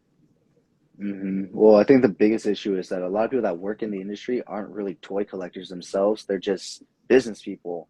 I spoke to somebody that has worked in the industry for 25 plus years here on the show before, and that's what Hmm. he said. He went in thinking like, oh, all these people are gonna love toys and stuff. He's like, just the opposite. There was like maybe one or two, including himself, that were actually like toy collectors, and the Hmm. rest were just straight up MBA graduates just trying to make money. It was just business to them. They weren't toy collectors themselves. He said they wouldn't even go to like Comic Con and all that stuff. To them, it was just like grunt work. It was like send the interns to do that stuff, because we're not even interested in going to Comic Con, because we're not collectors, we're not fans. We're just here to Hmm. make money. You know what I mean? And he had 25 plus years of working with those people as a collector, and he actually helped kickstart a Matty Collector over at Mattel. Oh yeah, So yeah. I have the Stay Puft Marshmallow Man. yeah, well, he helped start that because he himself was a collector and he wanted to create products for collectors and aim towards collectors. And he kind of showed them that how that can be profitable in a subscription service because, it's not going to be good for market and all that stuff. And so, Mhm. but he said, yeah, you'd be surprised how little people that actually work in the industry are actually like toy collectors or fans themselves. They're just business people. You know what I mean? Yeah, I wonder. Like, I know that there's a business part of it that really has to drive it because you got to make money. But like you said, I wonder how many people they have like as maybe like liaisons or like ambassadors or even consultants. Like, and just be like, sit there and say, hey, we're gonna roll this out or do this, and maybe have that input, from those Mm-hmm. people. I know there are companies that have it. A lot of the influencers that are out there and stuff like that, they do Mm-hmm. have that kind of connection with some of them, and maybe that tie has kind of been broken, and that's what. Yeah, that may Because be that, true. There's a lot of differences now with social media and stuff than there was a few years back. well, you would think it would actually make things better. Like, to be honest with you, I I, I honestly think that it's something that they try to do, but like I said with the GI Joe thing today, dude, it's you gotta think about it. It's scary. I know, you and I are talking like right now, and it's casual and Hmm. everything else like that. And there's a few people in there, but can you Yeah. imagine putting that up and having thousands of people, and you're just worried about what you're gonna say or what you're gonna do, and then you just see this constant stream of people going boring, this sucks, and all this other stuff, and you're like, it doesn't really give them any kind of incentive to do anymore. So Hmm. I think there's a disconnect on both ends. I think, as collectively, we should probably be a little bit more supportive, not only of our own people, but then some of the stuff that these people are putting, the information that is being put out by these people. It took a lot of guts for those people to sit up there, and Oh they were yeah. just trying to show something. And then they teased that they were gonna. It wasn't like I thought it was valuable because I saw something I hadn't seen since I was a kid. I'm like, oh, this is cool. Hmm. And most people seem like their focus is on where are the reveals. Why don't you talk about this? And it's like, no, let's get a little bit of foreplay in there first. Let them talk about their stuff, and yeah. And then they were like, she's like, we're gonna be doing this, this, and this, and you could just see the comments. And I'm just sitting there thinking like, they're not gonna want to come back and do this stuff, even though they got to. Hmm. I'm like, so somebody said Yeah, I something today about mean, like Mezco, and I was like, I get it. The communication part, I totally understand. I said, but I do think there needs to be effort on both sides. It really does. You gotta be able to accept some of the stuff. no, Like the yeah, definitely, information. man. No, yeah, Yeah. definitely. And like you said, it's first world problems and reality, there's other bigger things to worry about. And, it's a toy that will come when it comes, essentially. You've already have it pre-order, you have it locked in, so it's gonna show up. Just Yeah. you have to wait. Yeah. They a guy he messaged me. He's a good friend, and we were having a pretty good conversation about it. He was just like, I don't understand why they don't communicate like Mezco. Hmm. And he was telling me, he goes, it doesn't make sense. They should be able to tell us his stuff. And I think we've talked about this before. They had a bad experience with it. I think they just kind of threw their hands up because it was just constant negativity. Hmm. Their customer service and them, and then it was like they were just like, if people want to buy the toys, they'll buy the toys. We don't need to Yeah. really keep pushing this because every time we do, we're just getting this negative feedback, and it's not. I think there's probably a difference between being negative and then being constructive. Like if that's one thing I think a lot of groups could probably learn is like you can talk about these topics, but you don't have to be like hateful about it. They could get a lot out of it. You know, Hmm.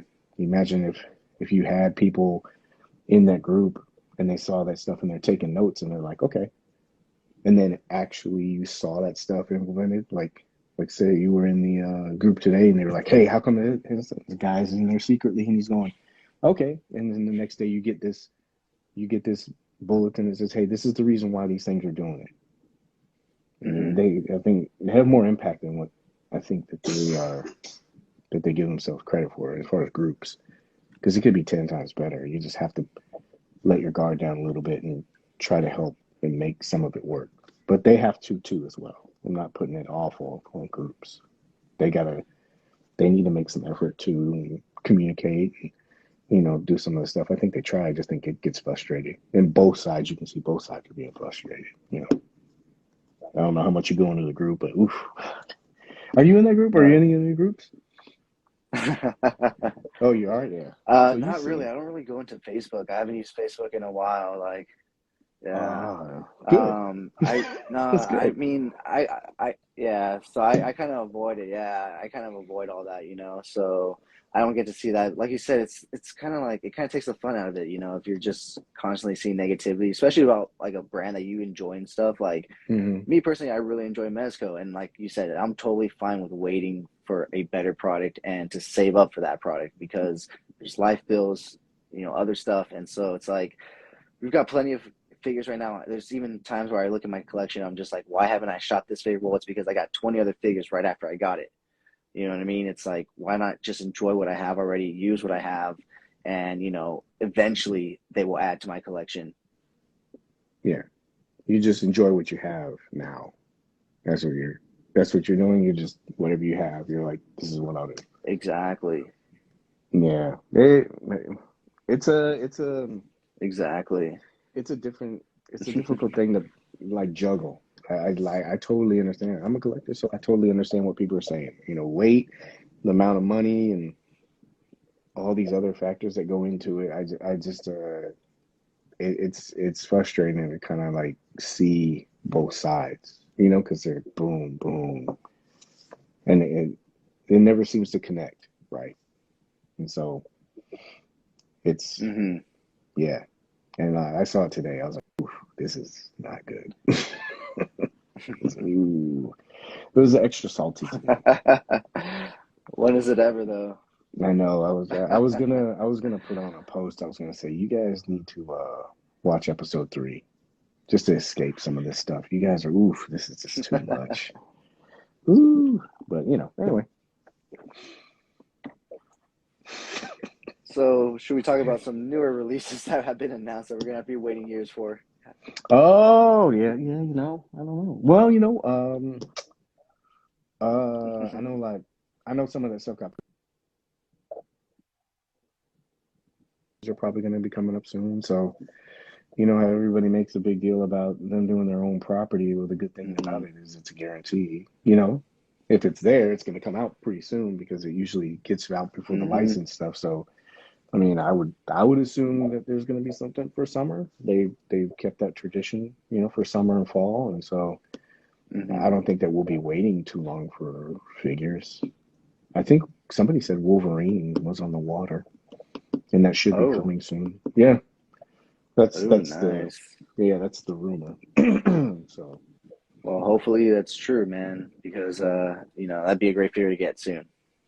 oh yeah, that thing looks really good. But yeah, it's a steady stream. I don't think it's that bad. So, but that's just me. I'm not trying to put off on my beliefs on everybody else. So. So what do you think about the new retro Spidey line that they're starting off with? Yeah, the Spider-Man and the Green Goblin. You know Hmm. what? I think Jason and I used to talk about this sometimes, but I think it fits I think it fits them. You know how Hmm. everybody bangs on them for the soft sculpts and stuff like that, which I don't.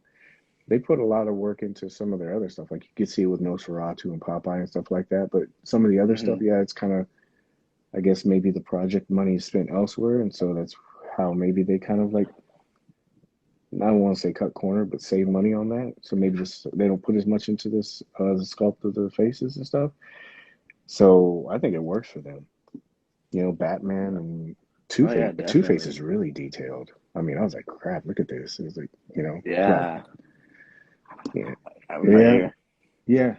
He's really. Yeah, They put a lot of work into him. To me, they did, and so yeah, in Batman too, I like all the little details they put in, like that, and his little belt and stuff like that. You can see some of the details, and then Um, yeah. That was cool. yeah, and so, but it's still kind of like it's golden age. It's kind of it's simple, and I think it just fits to their Hmm. strengths. I think, but so when the Green Hmm. Goblin and the Spider Man came out, I was like, oh, this is cool. I want to see what kind of body Spider-Man's on, and then the teasers that they put out too. I could just see them kind of like going a little bit deeper into it because that character roster. I know Green Goblin's not part of Sinister Six, but Hmm. as far as that Rose Gallery, if you went in there, you wanted to do Doc Ock or uh, Sandman or any of the other, Vulture. If you wanted to do those, I can see them doing that because it's not that bad. And it seems like that's the way they were going. Hmm. Did you like it? Well, yeah, because I mean, when they showed off originally the comic, yeah, I mean, when they showed off the original comic Spidey, I was in immediately, and then I was also excited because obviously they teased the Goblin with that original image, Yeah. and I just was surprised that they gave it to us so soon. I didn't think they were going to show it off and release it so soon. So I'm pretty sure they'll be showing us Doc Ock pretty soon, don't you think? Yeah, that was a nice little tease that they did. Like, it's pretty much there. They snuck it in right there. They were just like, here, real quick, just a Yeah. little bit, Well, just enough for you to know. yeah, you know how sometimes they put some of that stuff in there, like you can tell that they're using other figures, but they're not really showing the figure. Hmm. Like I always thought we were gonna like Sinestro when I saw that Green Lantern, but we haven't seen that yet. I thought for sure we were gonna get that soon, but but yeah, like you said, Doc Ock. I mean, that was pretty blatant. I was like, oh, that's nice, but it's cool. They do that all the time. If you go through the comics, you Yeah. can always see. If you go back, you can always see where Hmm. they tease certain stuff. So yeah, I think it'll be Yeah. cool. I mean, you've been waiting for your Killer Hornets for a long time because of those teases. Oh yeah, man. Yeah, I like those. I like those Murder Hornets. It's really cool, and it was a nice little step up. It was like kind of like a 2.0 Krieg, but Hmm. I really like those. They were really cool. Did you get Yeah, I any or just no? remember you. No, I just remember you mentioning them a few times on your live streams with Jason and stuff. So I knew you were probably excited when they announced it and stuff. I Oh passed yeah, on it just because, like, I don't know. I just never collected Krigs and stuff. So I was just like, I don't know if I want to get into it right now because yeah, if I like this one, I'm gonna get into it even more, and my wallet wouldn't be too happy.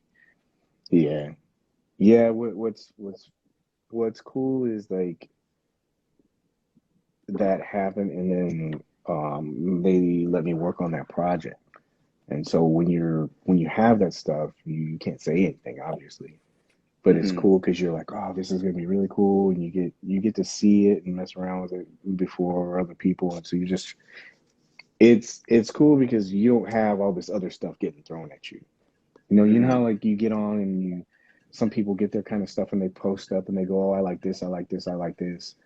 Sometimes it's cool to just you don't even have to worry about that. You can just get something and make your own assessment about it without kind of being influenced. So that's what Hmm. I thought was really cool. It was like with Vapor too. Like Vapor, you just had it and you're like, this is really cool. These are the things I like about it, and there's none of this outside stuff. I think a lot of that gets kind of put into collecting too. You'll see somebody post a picture or they'll say something Hmm. about it and then it sticks in your brain.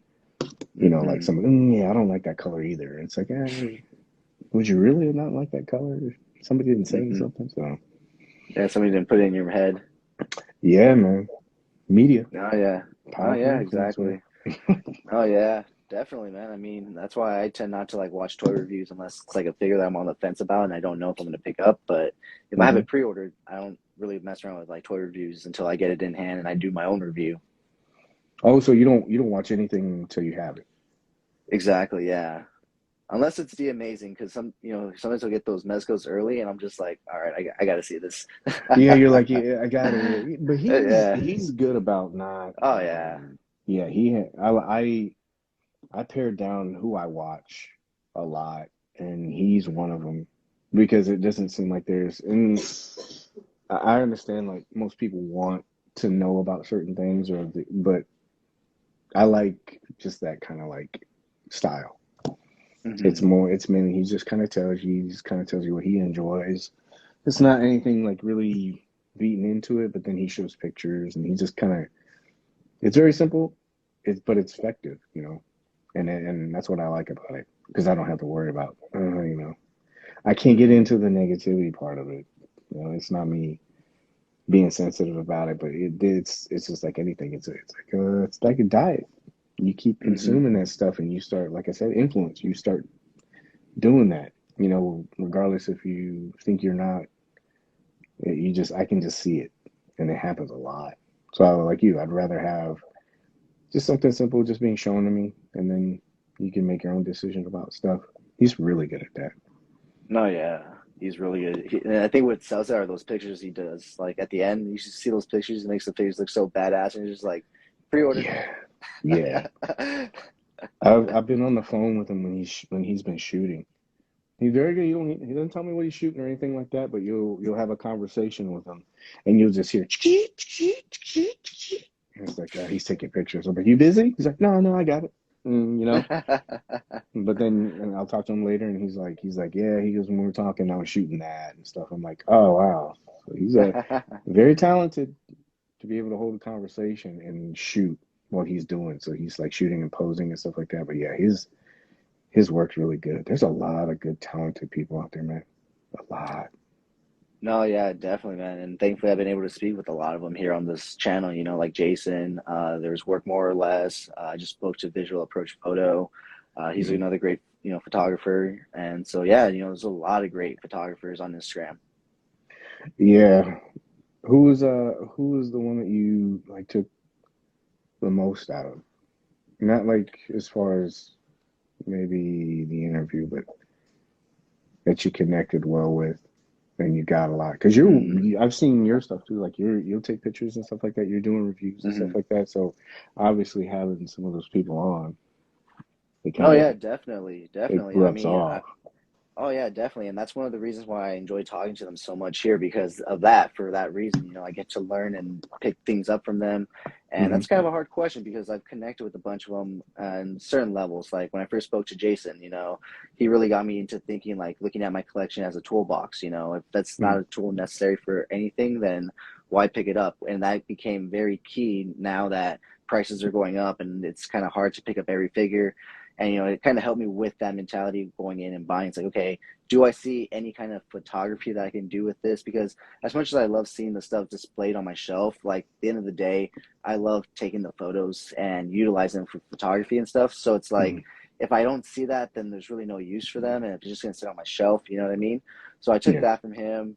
From 1.6 shooter, great photographer, lighting perspective, Yeah. how you shoot certain stuff. Like he just taught me a lot there. Work More or Less, the Yeah. digirama and stuff, just and the way to bring stuff to life and mixing, the franchises we love with things you wouldn't necessarily think of and whatnot. Kind of like we did Hmm. like the backstage photo with the Ninja Turtles and stuff. I thought Yeah. that was like really interesting and whatnot. So there's just so much I've taken away from them that obviously you can see their influences on my stuff. And even D Amazing, who I haven't even spoken to yet, I do photos at the end of my reviews because I saw him do that. And I Yeah. saw, and I was like, like I said, I really enjoy toy photography. And so that's my way of implementing the thing that I really love about this hobby in my reviews. As much as I love talking about the toys, I Yeah. love also showing off how much they can do, how cool they can look, and showing people, this is what they can look if you buy this figure. This is what you can expect. I try to show them a range of poses and stuff when I do my photos so they can see like what the capabilities of the figure is, kind of like D, he doesn't just have him standing there. And even when he has him standing there, Yeah. it's like, what the fuck? This is amazing. Yeah. There's a little sweet science to it. I never realized it until I started trying to do it, Mm-hmm. and you just kind of like pick up on stuff. It's really cool. I think everybody should try just to do it, whether it's like diorama making or taking pictures or posing or any of that stuff, because it makes you have a greater appreciation. There's guys. When I first started diorama making, I was like, I think I could probably do something better than that. Like I was like, if he's doing it, he's doing it in this amount of time. But then there's so much other stuff that's involved. You're like looking at stuff and you start getting, at least me, and it's like detail oriented. It's like, no, the paint's not good on this. But then when you see them put out stuff, you're like, wow, I really have a better perspective and a better appreciation for it.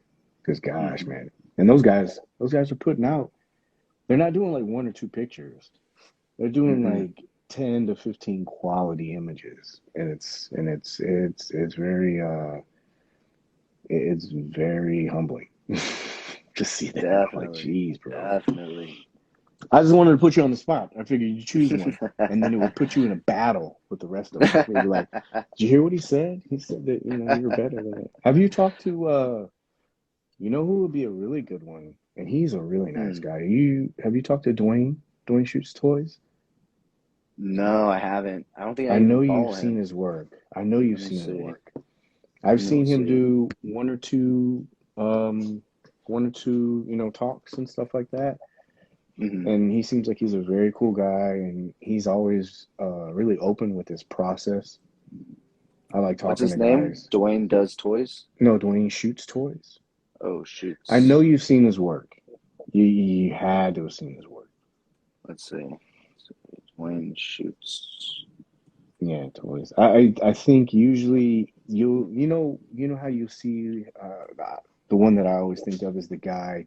He was taking figures and he was crushing Coke cans and stuff. Is it Hot Kenobi that did that? No, I think that was wasn't it Sir Dork Jared? No. No. I don't know who did it first, but I don't know if it was. The one that I saw was a guy. He was always doing it where the guy was crushing cans and doing stuff, Coke cans, and he was doing scale photos. So I don't know if Sir Dork did it later on or if he did it before. I don't try to keep like who did it first kind of thing. Hmm. I But don't know. It's not popping up. yeah, those shots are usually like those. Like he does a shot where if you see it, it's kind of like some of the other guys that that you'll see. Um, Once you see it, and it's really cool because once you see an image, you're like, oh, that guy did it. It's Dwayne. Hmm. No, yeah, definitely. I'm trying to find him right now. There it is. So it's DuaneShoots.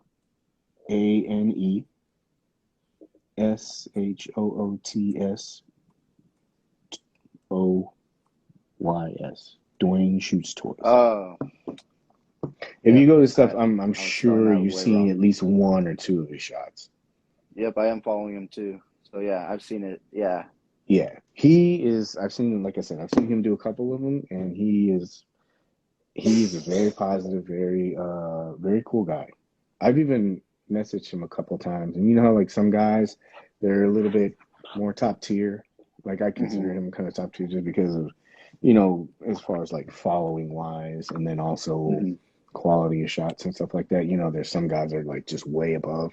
He's one of Hmm. those guys, but he's still. I messaged him. He messaged me back. We talked a couple times. He seems like he's a very nice guy, but he would be somebody really good to talk to because he goes through his process, uh, what inspires him, what influences him, and uh, just how he takes it. And he does some really good behind the scenes stuff too. He'll show you all this stuff too.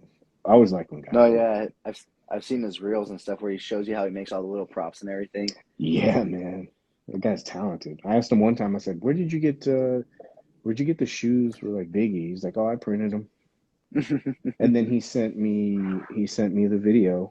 I think he had just put up the poster. He hadn't put that part up yet, but he sent me the video for it, and he told me about the printer. He's telling me kind of like some of the process. I was like, wow, this guy's like very open with this stuff because you know how some things are kind of guarded. Guys are like, Hmm. nah, I can't tell you that.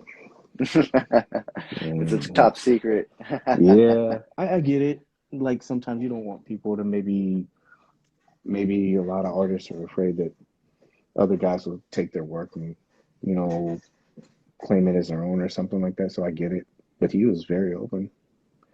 So I think that's kind of hard to do in toy photography. Like you said, when you're looking at these images, I think there's a connection to these photographers that we see. As soon as we see those images, we know who it is that took that photo. yeah, They I have like like that. a certain stamp to it. Like Jason's photos are very brightly lit, very well done and stuff, and you can tell like, okay, that looks like Jason's work. Work Yeah. more or less is also the same way. His photos, his lighting is always spot on and stuff. So you could always tell when it's like certain photographers. Yeah, it's cool. It's almost like your favorite show. There's a guy I like. He does the Batman the Animated Series stuff, and every Mm, single time I see a shot, I know it's his. There's certain mm-hmm, guys you just look at and you're like, "Yep, I know that one." Every time I see a photo, I know it's Yeah. his. Did And you see the but it's shots that he cool. put up of the Two-Face and the Batman? Oh yeah, yeah. Him and him and like Mr. Lee. Mr. Lee has a very distinct style, but that's what's cool about Hmm. it. I'm not saying one is better than the other. It's Hmm. just like a TV show. It's like you'll Hmm. look at them and you'll go, "Oh wow, I know this person. Not personally, but I know who this is. I know who shot it, and it's really cool." So yeah, there's a lot of. But Dwayne is one of those guys too. You can look at his stuff and you can kind of tell, and he's a really good. At least from what I've seen on stuff, he's a very nice Hmm. guy. So, I know you want to talk about Hot Toys. Yeah, just a bit because, like I said, I actually got my first Hot Toys. I went to Star Wars Celebration over the weekend. It was here in Anaheim, so Hmm. I went and just to commemorate it, I kind of was just like, "Fuck it, I'll spend $240 on a toy." How much? 240. Okay, wow. So it wasn't too bad. It wasn't one of the pricey ones, but it was one that I've been wanting for a while. I'm really big on Mandalorians and Clone Troopers, so I was originally going to get a Hmm. 501st Trooper, but they didn't have the special edition with the Phase One helmet, and I like the Phase One more than the Phase Two, so I was like, okay, maybe I'll hold off on it until I saw Hmm. this, and I was like, okay, I'm gonna go ahead and pick it up, and so I went ahead and picked it up, and I thought, I'll go ahead and film my first initial thoughts and reactions to opening it up. Right. And I posted it, and there's some salty Hot Toy fans. I'll say that Mezco fans aren't the only ones that get a little salty. What was your critique of it? Like overall, what did you say? You say it was good, bad? So honestly, out of the box, it was somewhat of a letdown. I have to admit. Okay, so and this is why I wanted you to bring like a Craig and stuff because Okay. Yeah. when you have Mezcos, when you pick up that Mezco, it has a little bit of weight to it, right? That plastic feels solid. Yeah, yeah, yeah, yeah. Like Okay, there's like some of the body ones, yeah. Yeah. yeah, Like out of the the yeah. box, yeah, out of the box, this guy just kind of felt a little cheapy. You know what I mean? He felt a little on the light side and stuff. I Okay. expected more from a hot toy, at least from my perspective. Not having ever felt or dealt with one. Right. That was just my perspective. But then the real big thing that got me was that his arm would actually not even move up like this. It wouldn't go up at all. Out of the box So it wouldn't go up at all. it wouldn't go up at all. And so Okay. I was all See, happy. I was all happy messing around with it. I went to pull it up, and it wouldn't go up. So my initial thoughts were pretty poor of it. I was severely let down, and I put that all in the video. But I did title it "Initial Thoughts." It's my initial thoughts that right doesn't out of the matter. box. With the No, internet, that doesn't matter. yeah, No. it Yeah. doesn't. It doesn't. Mm. But after I filmed it, I was, a little disappointed, but I went ahead and went on the internet or YouTube and looked up some hot toy collectors and to Hmm. see, what's going on with it. Maybe it was something I was doing wrong. Like I said, it's my first one. So Right. it turns out that underneath everything, they put a fat suit on the bodies to kind of bulk them up. Oh, okay. And So so that's how that's what, it's yeah. yeah. And So so like that was, they have a plastic frame and they just do that to make different bodies, but it's all the same generic body. Not yeah. like So just Marvel Legends or anything. exactly. So just to Okay. bulk it up, they put a fat suit underneath. And the fat suit was hindering the articulation. So I was Okay. able to remove the fat suit, and now, as you can see, he actually does move his arm all the way up and stuff, and he could actually point his blaster forward and whatnot. But yeah, out of the box, you couldn't do that at all, Oh, and yeah. that's why I wanted you to bring the Krig because out of the box, have you done anything to this Krig? This one? Yeah. No. No. The only thing Okay. I did with this one was I put the batteries in. I'm pretty sure. Well, because yeah, yeah, I did. Because what happened was I didn't have to, but one of the things that they told me that they wanted me to do was to take a picture of all of them together. Hmm. And I said, well, I was like, it would be cool to have them all together, but with lights and everything. So I spent like 40 minutes putting batteries in all these things. Well, there's like 13 of them. And so no, but the only thing that I did out of the box was I put the batteries in. And Okay. I will I will say full disclosure. Um, so I did have one problem out of the box was so the back panel, Hmm. you know where that switch is at Hmm. right there? on one of my Murder Hornets, the switch, I switched it on, it came on, and it got stuck and it wouldn't switch anymore. Oh. So out of 13, I had one that was messed up. And so I waited until after the orders were in. And then I emailed them and I said, hey, my switch is broken. And they sent me out a replacement. And then that was it. But as far as anything, the only thing I really do with these is I used to heat them up. I haven't done that in a long time. But out of the box, I didn't have anything like that. Can you do me a favor? Can you raise his arm? Yeah. Let me take him out of his pose. So yeah. So we pull that out. So all the way up, right? Yep. Yeah, and then of course everybody likes tea stuff. Mm-hmm. And you just flip that up and you can go like that. All the way up. Well, yeah, Okay. I'm always So careful about the material because you're turning no, it. yeah, So. obviously, yeah. But yeah, What I'm getting at is out of the box, for the price you paid, you were able to articulate it the way you're supposed to, correct? Yeah, I mean, full disclosure, I've seen figures before. There's always QC defects with certain figures, but for the most part, yeah, I've always been able to take the arms and do stuff. Yeah. I'm just referring to, like, for the price that I paid personally for the hot toy, I think Yeah. I should have been able to raise his arm out of the box. Well, do you think you had maybe a defective one or one that, because you said you took the body off, right? And the body's off right now. Now that you've worked it in, have you tried to put the body back on and see if it'll work or no? No, but I might have to undo the stitching because it seemed like when I would try to raise the arm, it was just too tight. Like it just wouldn't move at all. So I think it's the stitching. Like the fat suit may have been stitched a little too tight, a little too close to the body. And so I think that maybe if I just cut it where the joints would be, I think it would alleviate that issue. They photograph really well. I've seen some pictures and the videos. I'm like, geez, man, that thing's like, but it's a bigger scale. It's better detail, but. Yeah, but that's the thing. That's like what I was like, okay, well, they photographed so well. So I was like expecting all this great stuff in my mind to when I couldn't even lift his arm to put him in a basic aiming pose. I was just severely let down compared to when you pull a Mezco out, which is also soft goods and stuff. Right. And you can pull that out and start posing him up in any way you want, and that's a $95 to $120 figure versus a $250 plus figure. Yeah. So did you get in touch with customer service and ask them, or I know you went to the YouTube and everything, but did you go through them and say, hey, this is what's going on? I've heard they had really good return and rewards programs. That's what I've heard about. Well, I bought it at a booth during Celebration, so it wasn't through them. Yeah. So I kind of had to solve the issue myself. That's why I went to YouTube and stuff. That probably added to it. You were like this. You're like, I paid all this money and I can't even return this shit. Exactly. Like, no. Yeah, exactly. That's exactly how I was feeling because like I said, I had built it up in my mind. I'd paid all this money for this figure that in my mind should be perfect to articulate, to move around out of the box, and I pull it out. It's like no company is perfect, bro.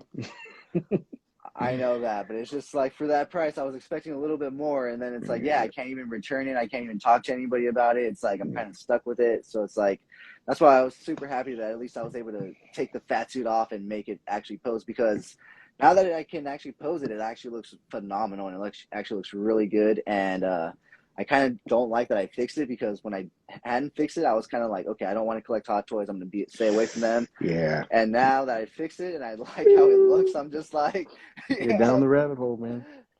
I'm just like, okay, I could buy one every other month and I should be good. No. Yeah. There's a comic book store that's close to me. It's near the mall and they have a display full of hot toys. And I would just go in there to look at them. And I'm like, wow, these things are nice. But every time I saw the price tag for me was the thing for me. I mean, no offense, I've spent that on Mezco figures, but you've got multiples. Well, no, like there's been times I backtracked, so I can't say the price. Like if I'm backtracking for a figure, I've spent that much. I've done the same. Yeah, I've done the same with like two figures. Yeah, and so, but so that the money thing wasn't a big thing, but like for me, I looked at it and I was like, I don't know if I would have enough room for this. It's a huge, it's the scale, and then Yeah. with this, for me, it didn't work for me because even though it looks like a really beautiful figure, I've heard good stuff about it. Like for me, it doesn't fit my collection because it's too big. And not only Hmm. that, like you might be able to do some photos. For me, I might be able to take some photos, maybe, but I wouldn't have any background pieces for it. I would have to make 1/6 scale diorama pieces for it if I wanted to. That would be huge. Yeah, and I don't. You could probably tell me, but like I've heard they take a lot of space, even with out of the box and in the box. I've heard they take a lot of space. I Yeah.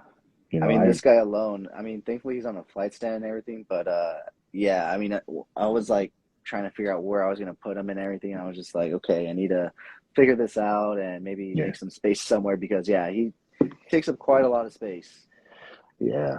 A friend of mine, he had all the Iron Man, and he was showing me, and I go, oh my gosh, it was one of my walls, but it just had whatever the Iron Man were, and there weren't that many. And I'm like, man, I go, where do you put the rest of your stuff? And he's just like, yeah, I rotate it out.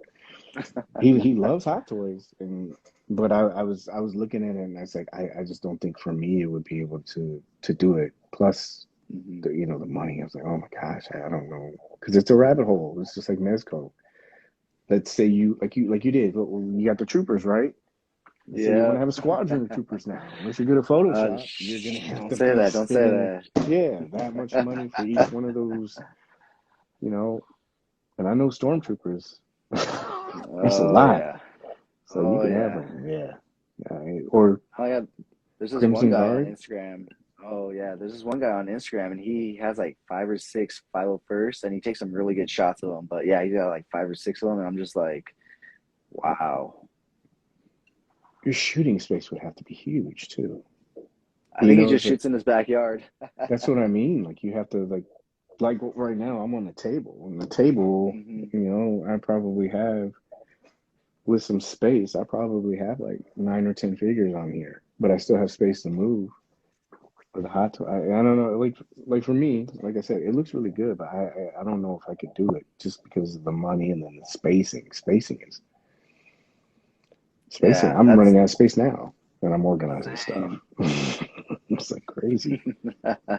No, yeah, definitely, man. That was one of the reasons I had stayed away from Hot Toys as well.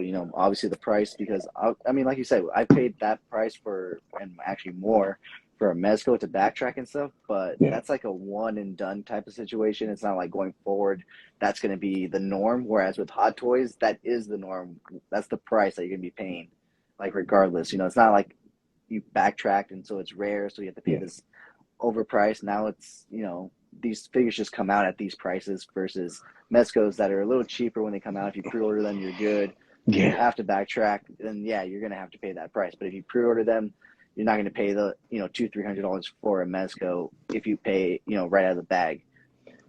What's the aftermarket average for a hot toy after? I know it. I know it all depends on what figure. Yeah. Like if you getting Luke Skywalker or oh, one that I saw is probably really hot right now. Now that I'm thinking of it, they used to have an Obi-Wan Kenobi.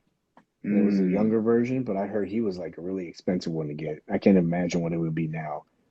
But yeah, somebody was especially with the telling me, series. yeah, but somebody was telling me that he was expensive. So I was always wondering like what the difference was, like price wise, average.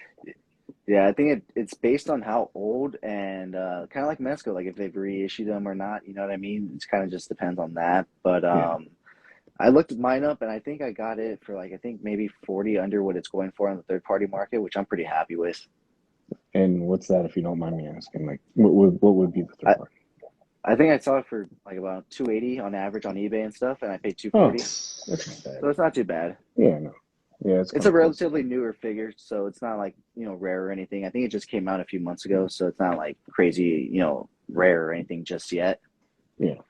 Because if you I've look at heard. some of like the older ones, like they go for like $500-600. Well, yeah, because they're probably older. But you said they do reissues too, right?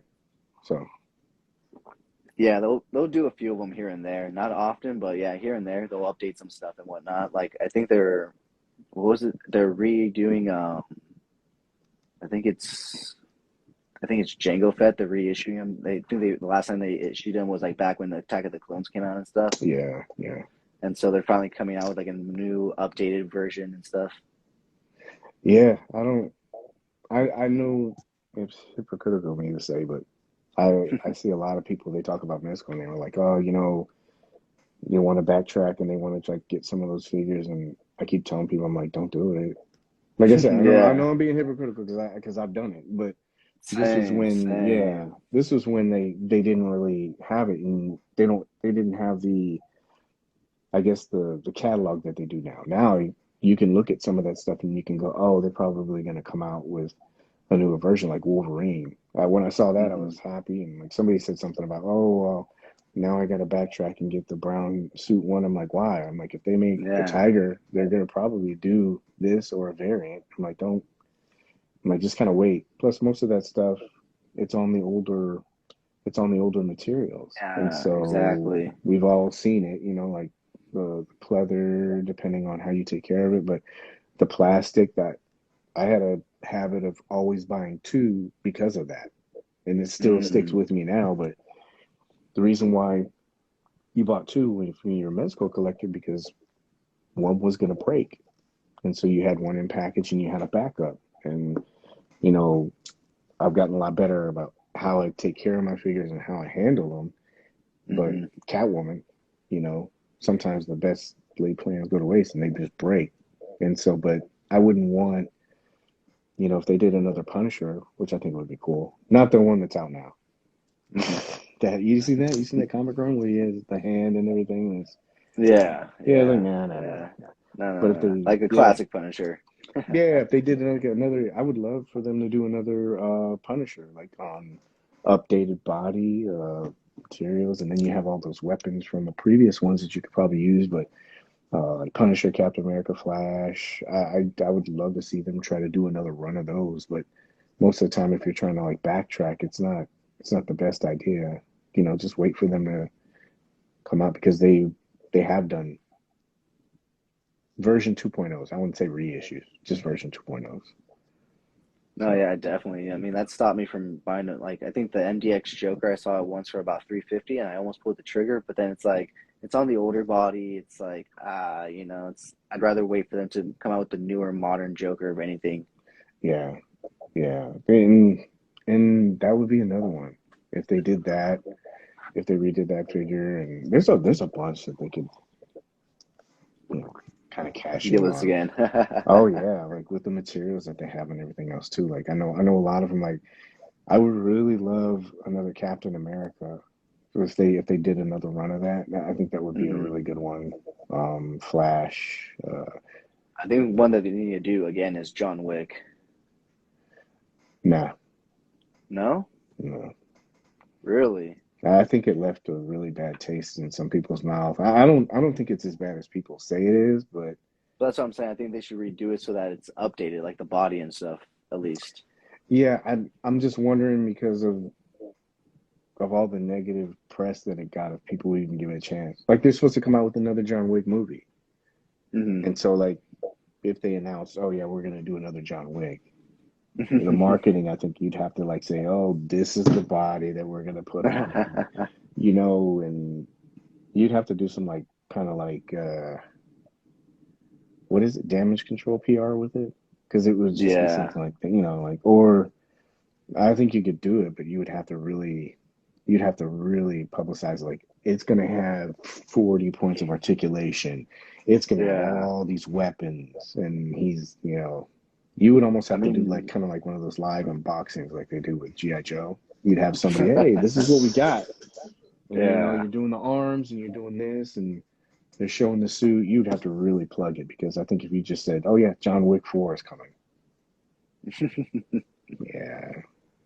But they learned from it. They really did. They I don't think that's the reason why they're doing the thing with Batman. They're Mm. like, you know what? No, we don't want this to happen again. You know. No, yeah. I mean, the only reason I have him here on the table is because I actually just picked him up recently off OfferUp. And do you want to take a guess for how much? forgot what he was originally. I think it's like 120 or something like that. So I'll say 80 to 90. Oh, damn. You are the Mezco man. I got him for 80. Oh, nice. See, yeah, there you go. There you go. You know your stuff, man. Sometimes. Great shit. Sometimes, yeah. No, Yeah, I found him for that's a good one, 80. man. Yeah, I'll Everything, be there. case Yeah, and brand new, case, brand yeah. new, brand Wow. new. You Yeah, wanted to get, the they wanted to get rid of it, huh? plastic was still around the head and everything. So yeah, Wow. So you know the yeah. tricks too, to how to tell what's been opened and stuff like that. Oh yeah, oh yeah. Yeah. It's after you've opened up a few mezcals, you know what to look for and stuff. Yeah. I had a guy, he Yeah. sold me a figure before, and it's not like anything bad. I wanted the figure, but he told me it was brand new. He'd never taken out the box. And I was like, "You're the Hmm. only owner?" He's like, "Yeah." And so I looked at it, and of course, I opened it from the bottom, and there's a crease in there. I'm like, "Dude, you opened this Mm. already." And I opened it up. It doesn't have the plastic around, like, Oh that yeah. offering had plastic around the joints, and it had plastic around the cape and around the neck. And I was like, Hmm. "Hey, I was like, this doesn't have the plastic." And he's like, "Oh, I don't know, man. Anything wrong with it?" I go, "No." I go, "I'm just saying, it's not, wasn't new. I Yeah, appreciate it, but you don't have to lie to me. It's cool, bro." The yeah. figure's intact, everything's in there, but you ain't got to lie, Craig. No, yeah, yeah. I mean, yeah, like you said, once you open it up and you know what to look for, it's kind of hard to like pass that by. Maybe he's dealt with other people that don't know and stuff, so like to him, I don't know. He probably thought I was gonna open it. I've had that happen. I've had that happen. I used to be a Oh, box, like it would be box collecting. And it was like, mm. and he probably thought that, oh, he'll never open it. It's like, no, I'm checking. I'm checking to make sure I open my stuff anyway. So, yeah. Oh yeah, Nice. definitely. You got to check on those things. Yeah, yeah. So what So, else you got, bro? anyways, What else? not much, man. I mean, we've pretty much touched on everything. I mean, you want to give your opinion on the new Batman set? I mean, you've kind of said a bit about it, but your overall opinion on it, what do you think? Because there was a lot of people that weren't really too keen on it when it was first announced, right? Like, there's a lot of people like, really, this Batman and this and that and this. Hmm. Yeah, you know So, what? For me, I enjoyed it. I like the aesthetics. I think it just fits with the golden age. I know a lot of people said, "Oh, this is what's up with this guy. He looks like the dude from American Dad and stuff like that." And I get all the jokes, but then I'm just looking. I'm like, you've never seen Brave with the Bold, and you've never read a golden age comic, have you? And I'm not a mm-mm, comic snob or anything like that, but I was just looking at it. And I go, this is the way it looked. I mean, it's pretty much on the box. It looks like that. So I think they nailed that mm-hmm, part of it. I think it was very well priced. I get the guns part. And then when I saw this, all I kept thinking is maybe this is kind of like a little trial for them to try to do these 2 packs, because it seems like it saves on packaging, it saves on maybe the licensing stuff, and then they're able to combo this stuff and put it in one box, so it saves on mm-hmm, materials and stuff too. But then I started thinking, I go, maybe this will be the way that they kind of do stuff to save on that stuff. And I was thinking, mm-hmm, oh, well, maybe they'll keep going down with the line. They'll keep doing this. Maybe they'll do Robin and Joker, or have these pairings, mm-hmm. Alfred and somebody, or Penguin and, somebody else. But I I like it a lot, and I really hope that they kind of do another offering to kind of see where it goes. I still wonder about Robin. I know they kind of teased it. There was where was it? It's There like the was something on Mezcon. here. Yeah. Oh, well, if you look, Oh, on the box. yeah, you look on the Yeah. box, it's right there. And on the original Mm-hmm, comic art, there's a picture of Robin. mm-hmm, So, like we talked about before, Doc Ock and stuff like that. They like to do this stuff. I know personally. Like it's cool. Like sometimes, like I've had conversations with him, and he'll say, "Hey, did you catch that?" I'm like, "Catch what?" And mm-hmm, he's like, in the comic." And I'm like, which comic you talking about?" And he'll tell me, and I go, "Oh yeah, I saw that." Or, he got me one time really well. They snuck a grub. It's in one of the Krieg comics, and there's a grub mm. in one of the chambers. And he's like, "Did you see that?" I go, "No." And he's but they like to sneak peek stuff in their packaging and advertisements and stuff like that. So I thought that might be a little indicator. But you never know. He doesn't like that version. So from what I've heard, from what he told me. So I don't know. Well, It I would be guess we'll cool to have to get it. wait and see on that. Yeah, it would be cool to get it though. I think. I mean, it would. Yeah, I think like you said, Joker. You're talking about. Yeah. They had that one. I mean, that Joker is a little stylized in that era, but I think it would be cool to have that Joker and Robin. That would be kind of cool to me. But No, yeah, that would definitely be a cool two pack to have. But for this offering, do you think that originally it was supposed to be two separate releases, and then when they had to strip Two Face of his guns, they went ahead and paired it together? oh, you know what? Or do you think originally it was just supposed to be a two pack from the start? No, honestly I think it was supposed to be a two pack. It seems like a lot. You know how like some people say, oh, that was supposed to be separated or it was supposed to be part of a two pack or it wasn't. If you look at the packaging and you have to take in consideration not only the box art stuff, because it all looks like Hmm. it's one piece, but then also the packaging, all the plastics and stuff like that. You have to put it. Hmm. I mean, I know that they come in dividers, like it came out in those two separate boxes like that. And Hmm. maybe they could have just quickly done that wraparound graphic, but I don't know.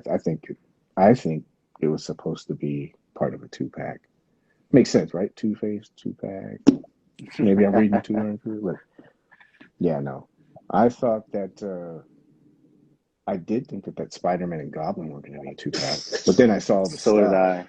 Yeah, I saw the stuff that came Yeah. with it, and that would have been expensive. Can you imagine Yeah. both of those? That would have been a very pricey set. Yeah, especially with Goblin and his glider coming. Yeah, but then that also makes me think about the other stuff too, like when that's supposed to be upcoming. I can't wait for it. Dick Tracy and Two Face. Oh, For yeah. Yeah, for some reason I thought it might be a two pack initially, but then I was like, nah, I don't think so. I think it'll be separate.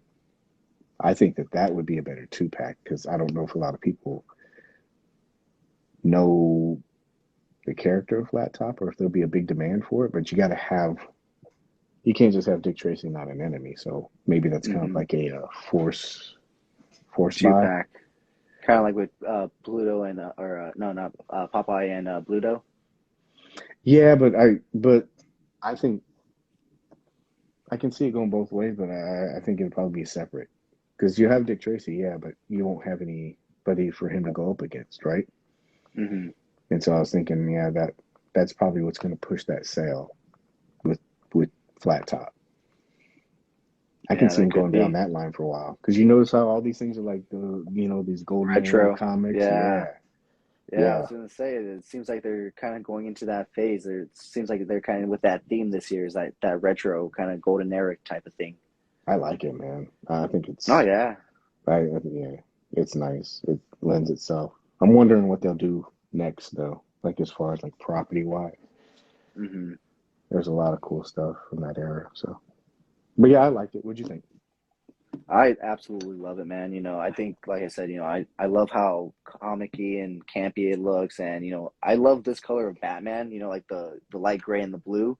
I know Hmm. it doesn't hide him in the shadows as well, but I like the contrasting in the look. But I do more prefer the '90s updated version when it's a little darker of a version of it. But I like still that color scheme for Batman, Hmm. and so I really do like it. And the cape on Batman is phenomenal. That thing holds up very well. I love it. Yeah, beats clips. Definitely, man. Yeah, man. Definitely. That took a while And to do, man. yeah, That took a while. But everybody kept asking for it, and eventually it came. Do you have the yeah. Do you have what is it? The McFarlane Batmobile?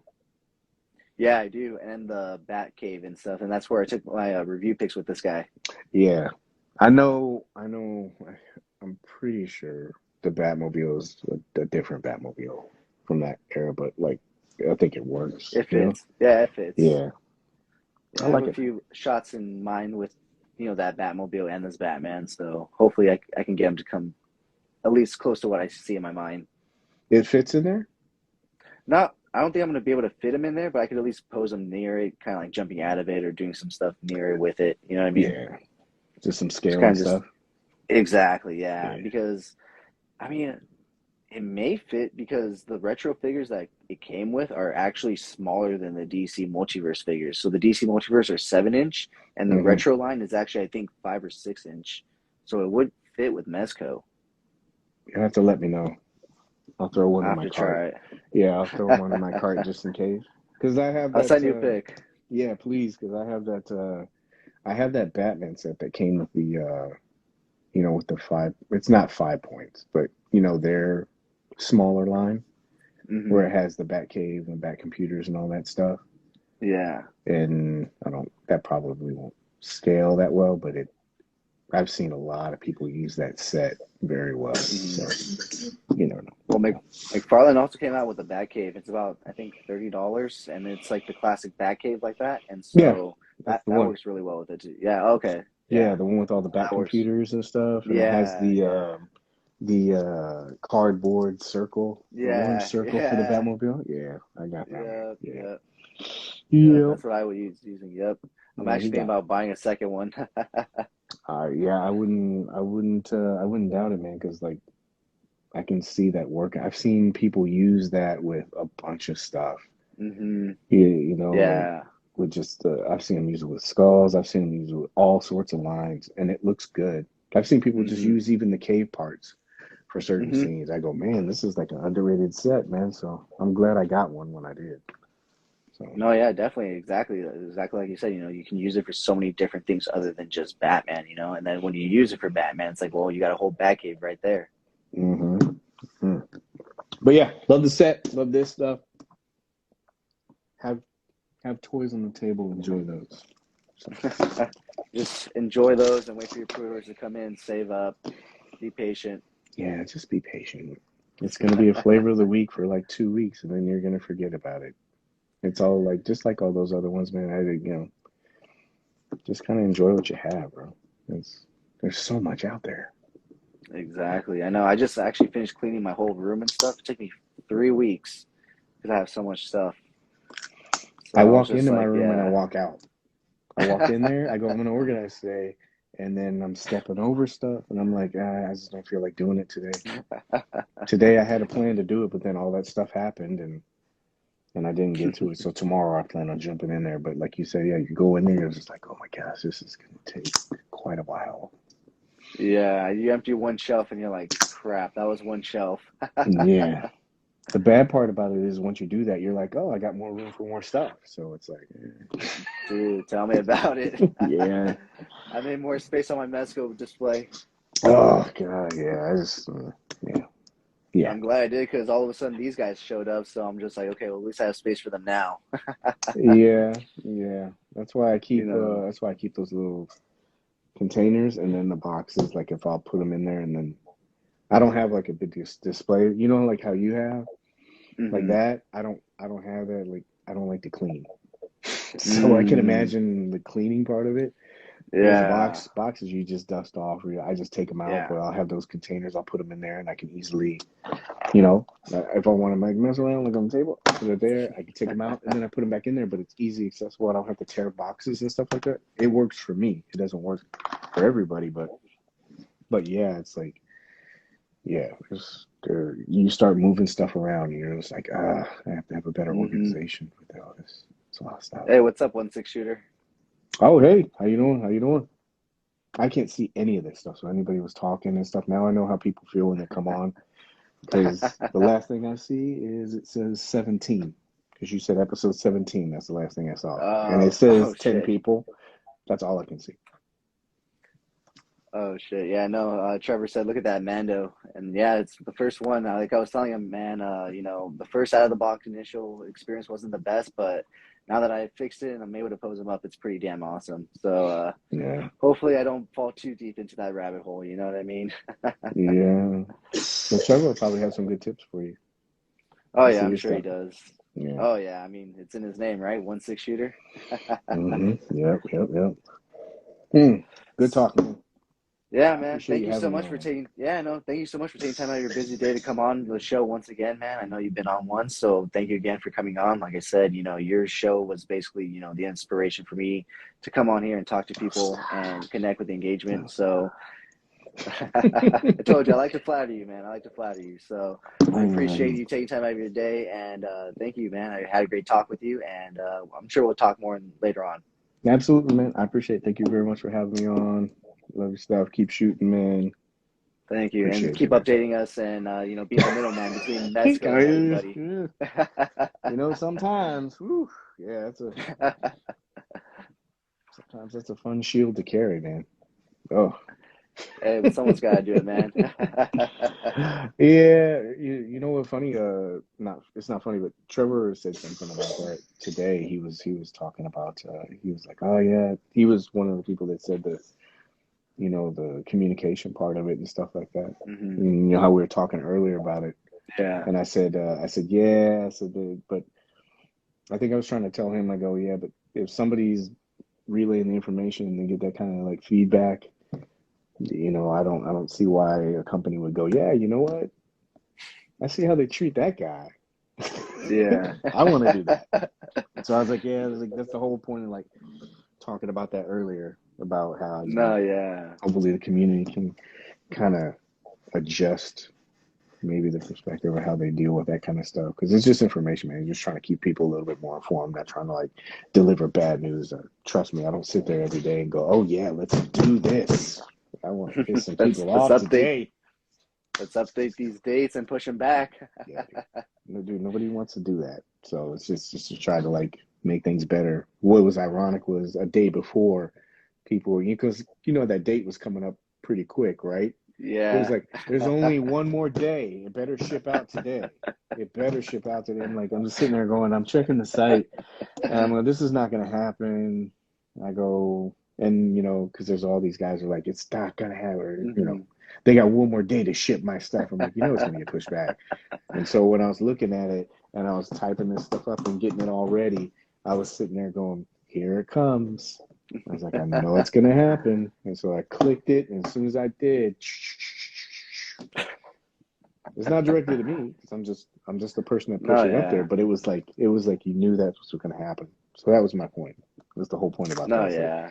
yeah, if most people complain about that. They're like, oh, they're not communicating with us. And it's like, well, you kind of have somebody giving you the information, and that would Yeah, be their exactly. place. They would be saying, hey, and I don't work for them officially, so it's like Yeah. for someone who doesn't work for them and they get that Who kind of takes time backlash. out of their day? Can you imagine someone who did when there would be there isn't any kind of like, you know what I mean? You would just be Hmm. seen as the direct problem. It's Hmm. them saying it. It's not me. Like for me, I can say, dude, I Yeah. don't work for them. Dude, I'm just giving you Yeah. information.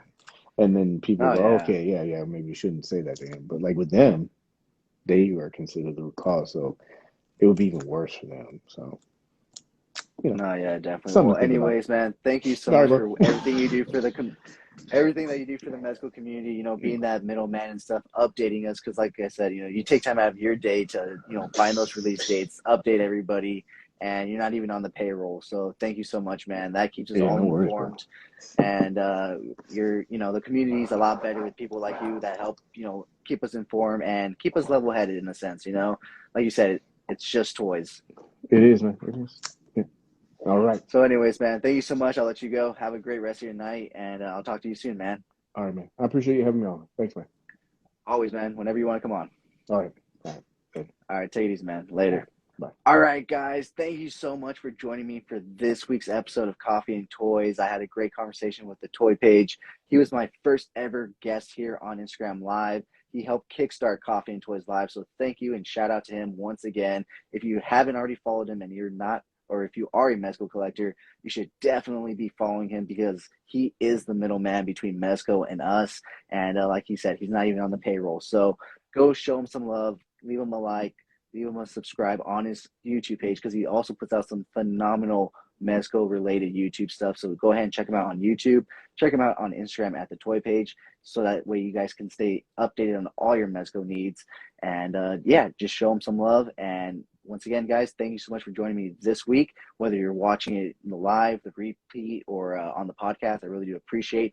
Thank you for all of you that commented throughout the stream. I really do appreciate that as well. Join me next week for episode 18, where I will be speaking with Parts May Vary, a phenomenal toy photographer here on Instagram from the UK. So the time may be a little earlier next week, only because we're dealing with, very vastly different time zones. He's in the UK, I'm on the West Coast of the United States. So we're going to have to figure something out. I think we already have the time down. I just don't remember exactly what time it is because of the whole different time zone. So super excited to talk to him. Like I said, check him out here on Instagram, Parts May Vary. He puts out some phenomenal work as well. And yeah, guys, if you haven't already, follow me here on Instagram at CoolFigurez. I also have a more dedicated toy photography page called Epic Shots by CoolFigurez, where I post my more thought out, planned out, more edited toy pics. Check it out. If you like what you see there, leave me a follow there as well. If you guys enjoy unboxings, check me out over on TikTok. That's where I post all my unboxings. And of course, check me out over on YouTube and leave me a follow or a subscribe there as well if you haven't already. I did just recently post my initial thoughts on my first ever hot toy.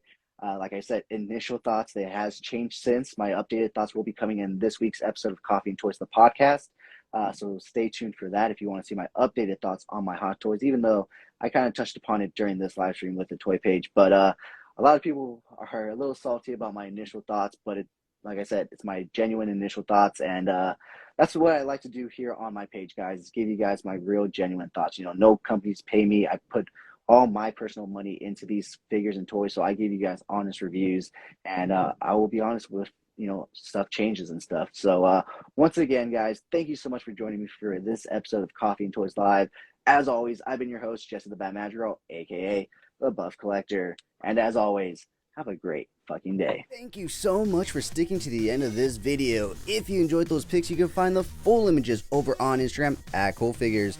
And I do also have a separate Instagram account for my more thought out, planned out, more edited pics called Epic Shots by CoolFigurez. Check it out. If you like what you see, leave me a follow there as well. And if you guys like unboxings, check me out over on TikTok at CoolFigurez. That's where I post all of my unboxings. And check me out every Sunday for Coffee and Toys, a weekly toy news, toy talk podcast where we will go over all the latest and great toy news, reveals, pre-orders, weekly toy haul, and so much more. And join me every Wednesday over on Instagram for Coffee and Toys Live, where I will speak to a new guest every week about toys, toy hunting, toy photography, and so much more. Thank you so much for taking time out of your busy day to listen to me talk about toys. I really do appreciate it.